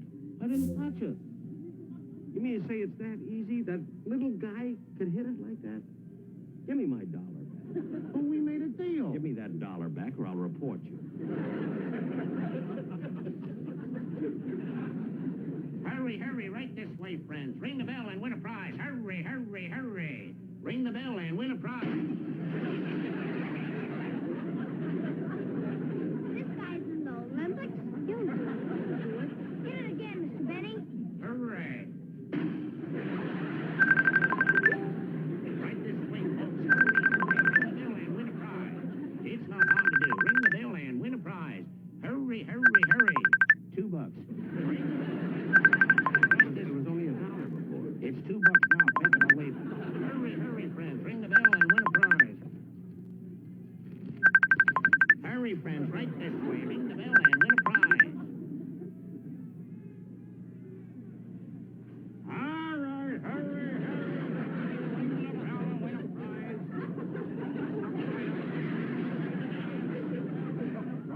Only a dime, 1/10 of a dollar, folks. Come on, try your luck. Ring the bell and win a prize. Yes, sir, just yet. Hey, where's the other guy? Went out to lunch. All right, folks, hurry. Say something about pulling the lever? What lever? Well, what did he say before he went to lunch? He said he was hungry. Hurry up The people are waiting their turn. Come on, let's go. All right, folks, hurry, hurry, hurry, hurry. Ring the bell and win a prize. I bet you my bean shooter doesn't hit the bell. It's a bet. Come on, Mr. Benny, hit it.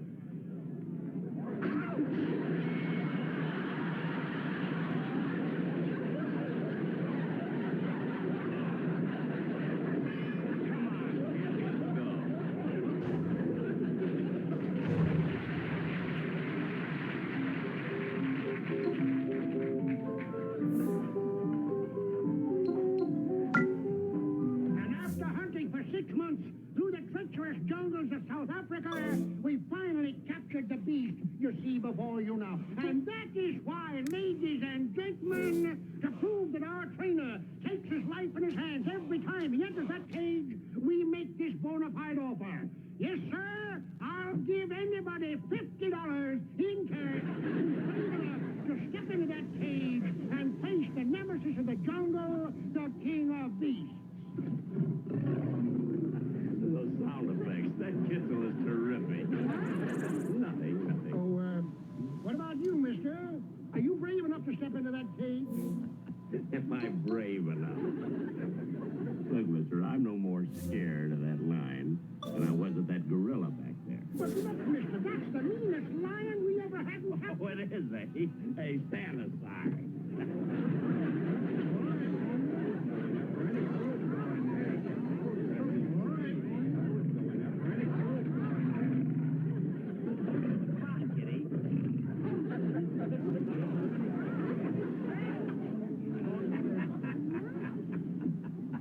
Kid, should I make him roll over or do a somersault? Sit up. Make him roll over. Mr. Benny, make him do a somersault.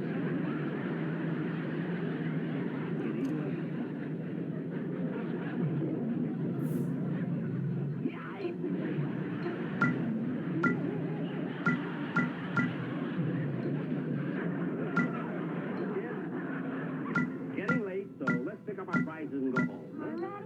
Well, did you have a good time? Yeah, you had a wonderful time. Well, then all right, then let's go. What you see here is but a sample of what you will see on the inside. Now, don't cry, boy. Say, Mr. Benny, can we see that? No, that's not for kids. It's all right, Mr. Benny. It's all right.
From Hollywood,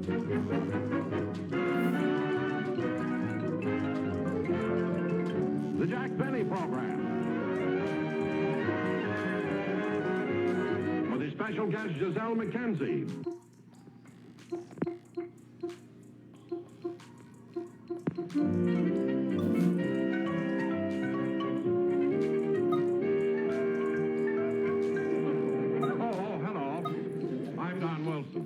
Just a few minutes ago, we finished our dress rehearsal for today's show, and,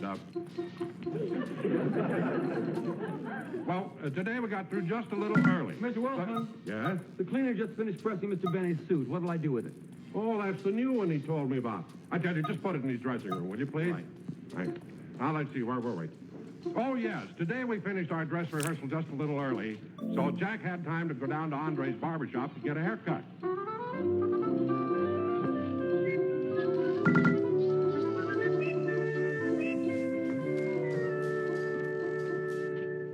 Hello, Mr. Benny. Hello, Andre. Gee, I see you're not busy today, are you? No, it's a little slow right Good. now. I'd like a haircut. Oh, certainly. I'll get someone for you. Oh, no, wait a minute. I want you to do it. Well, Mr. Benny, it isn't nice for an owner to wait on the customers while the other barbers aren't busy. Oh, I see. Now, if you just sit in that chair over there, and I'll get your magazine. It's okay. Here you are. Thank you. Just wait one moment. I'll get something for you. All right. Oh, Harry, Mr. Benny would like a haircut. Will you take him? Not me. Let Maury do it. Not me. Well, Charlie, how about you? No thanks. Now, wait a minute, boys. We've got to be fair about this. Who waited on him the last time? I did. And when I finished, he offered me a tip. But my hands were full, so he said, I'll slip it in your pocket. Well, at least you got something. What do you mean, something? When I added up my money, I was a dime short. Harry, why don't you take him? You told me once he gave you $1 tip. Jack Benny offered you $1 tip? Yeah, spin that old man around in the chair 3 times. He doesn't know what he's doing. All right, I'll take him. Andre, what about my haircut? Coming, Mr. Benny, right away. Harry will take care of you. Well, Mr. Benny, sorry to keep you waiting. What'll it be? I have a haircut here. Fine. Will you roll up your sleeve, please? Yes. Roll up my sleeve for a haircut? Don't you want your Novocaine? Don't be so funny. Just give me a haircut. Yes. Not too close. Andre, Yes, Mr. Benny? look, while I'm getting a haircut, maybe I'll have a manicure, too. I might as well. A manicure? Yeah. Yes, certainly. Just a moment. I'll get one of the girls. Okay. Oh, Mildred. Yeah. Mr. Benny would like a manicure. Will you take him? Not me. Let Helen do it. Not me. Well, how about you, Goldie? No, thanks. Well, now, look, girls, we've got to be fair about this. Who took care of him the last time? I did. For $1.50 manicure, I worked on his nails for an hour. An hour for a manicure? Why so long? When I got through with his hands, he took off his shoes.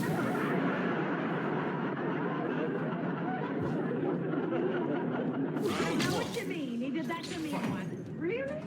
I didn't mind cutting his toenails, but I had to play this little piggy at the same time. Andre, what about my manicure? Just one moment, Mr. Benny. Mildred. Just not too close now. You know the way you always do, Debbie, huh? Just Hello, Mr. Benny. Oh, hello. Put your fingers in this bowl of water. Okay. Right. Harry, you forgot to give him the Novocaine.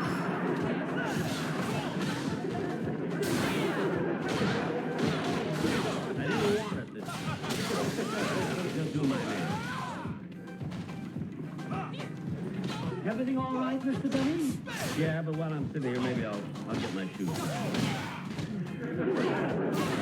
Shoe shine? Yes. You think you really need them? I need them. Shall I get a ball right away for you? Oh, Ray, Mr. Benny would like a shoe shine. Will you take him? I yield to the gentleman from Alabama. How about you, Danny? Alabama passed. Come on, what about my shoes? Just a moment, Mr. Benny. Come on, guys. Just jump in the beans. Oh, hello, Sam. Then would you,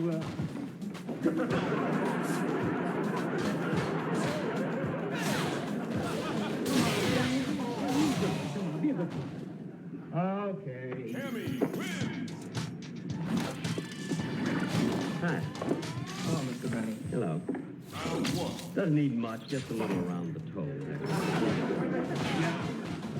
There you are, Mr. Benny. How do you like it so far? Looks all right. What's that sticking out on the side? That's your ear.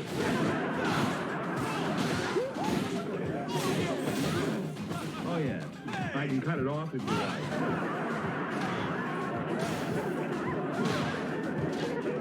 Never mind. Andre, look, while I'm waiting, it's going to be a rush to get to the studio and everything. Will you make out my check now?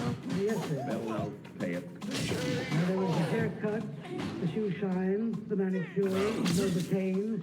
I didn't have the Novocaine. Oh, yes, sir. Just watch a little bit there, will you? A little more, just It'll come to $3.50. $3.50. Do you want the Novocaine now? Alex, will you please all finish so I can get to the studio? I got a show to do.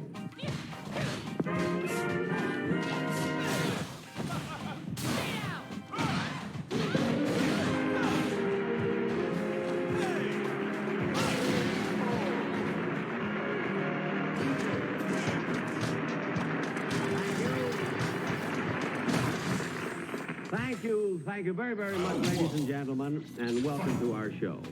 Now, first of all, I must tell you that I have a terrific disappointment tonight. You know the way Ed Sullivan always introduces people in the audience? Well, tonight we were supposed to have in our audience 23 members of the North Hartford Nudist Colony.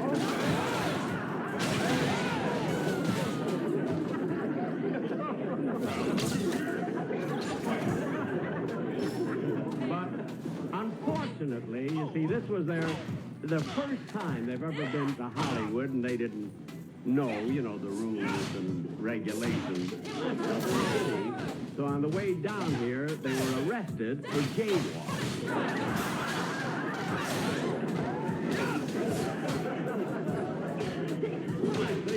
A few days ago, they were in Las Vegas, and nobody paid any attention to them. As they were leaving, people just said to them, better luck next time.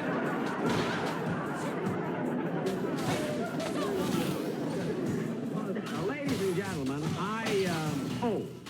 I know I have something to tell you. First, I must ask you something. How do you like this suit? Isn't it beautiful?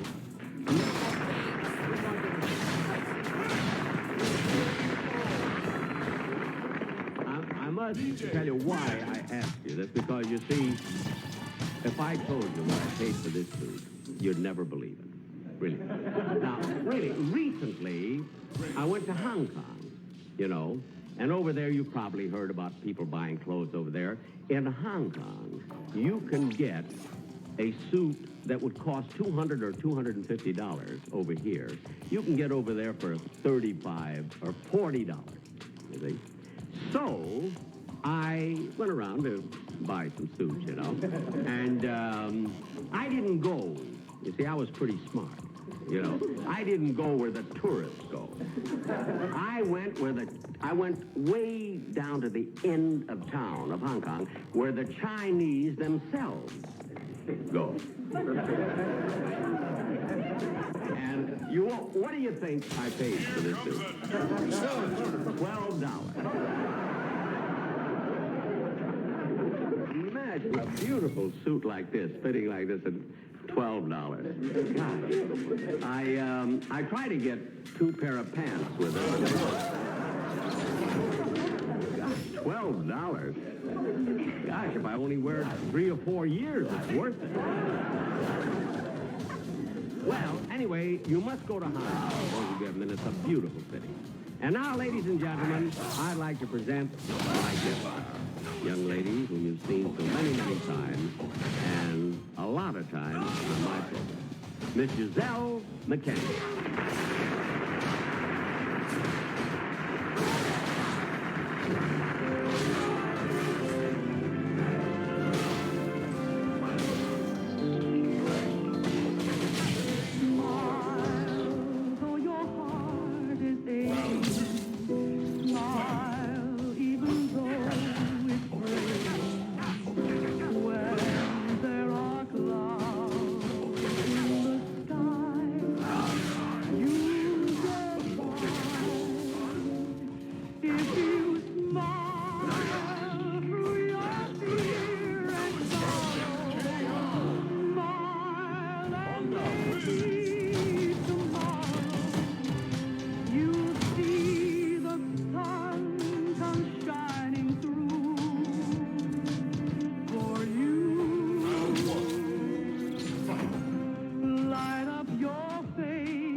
chaos reigns, and connection seem fleeting.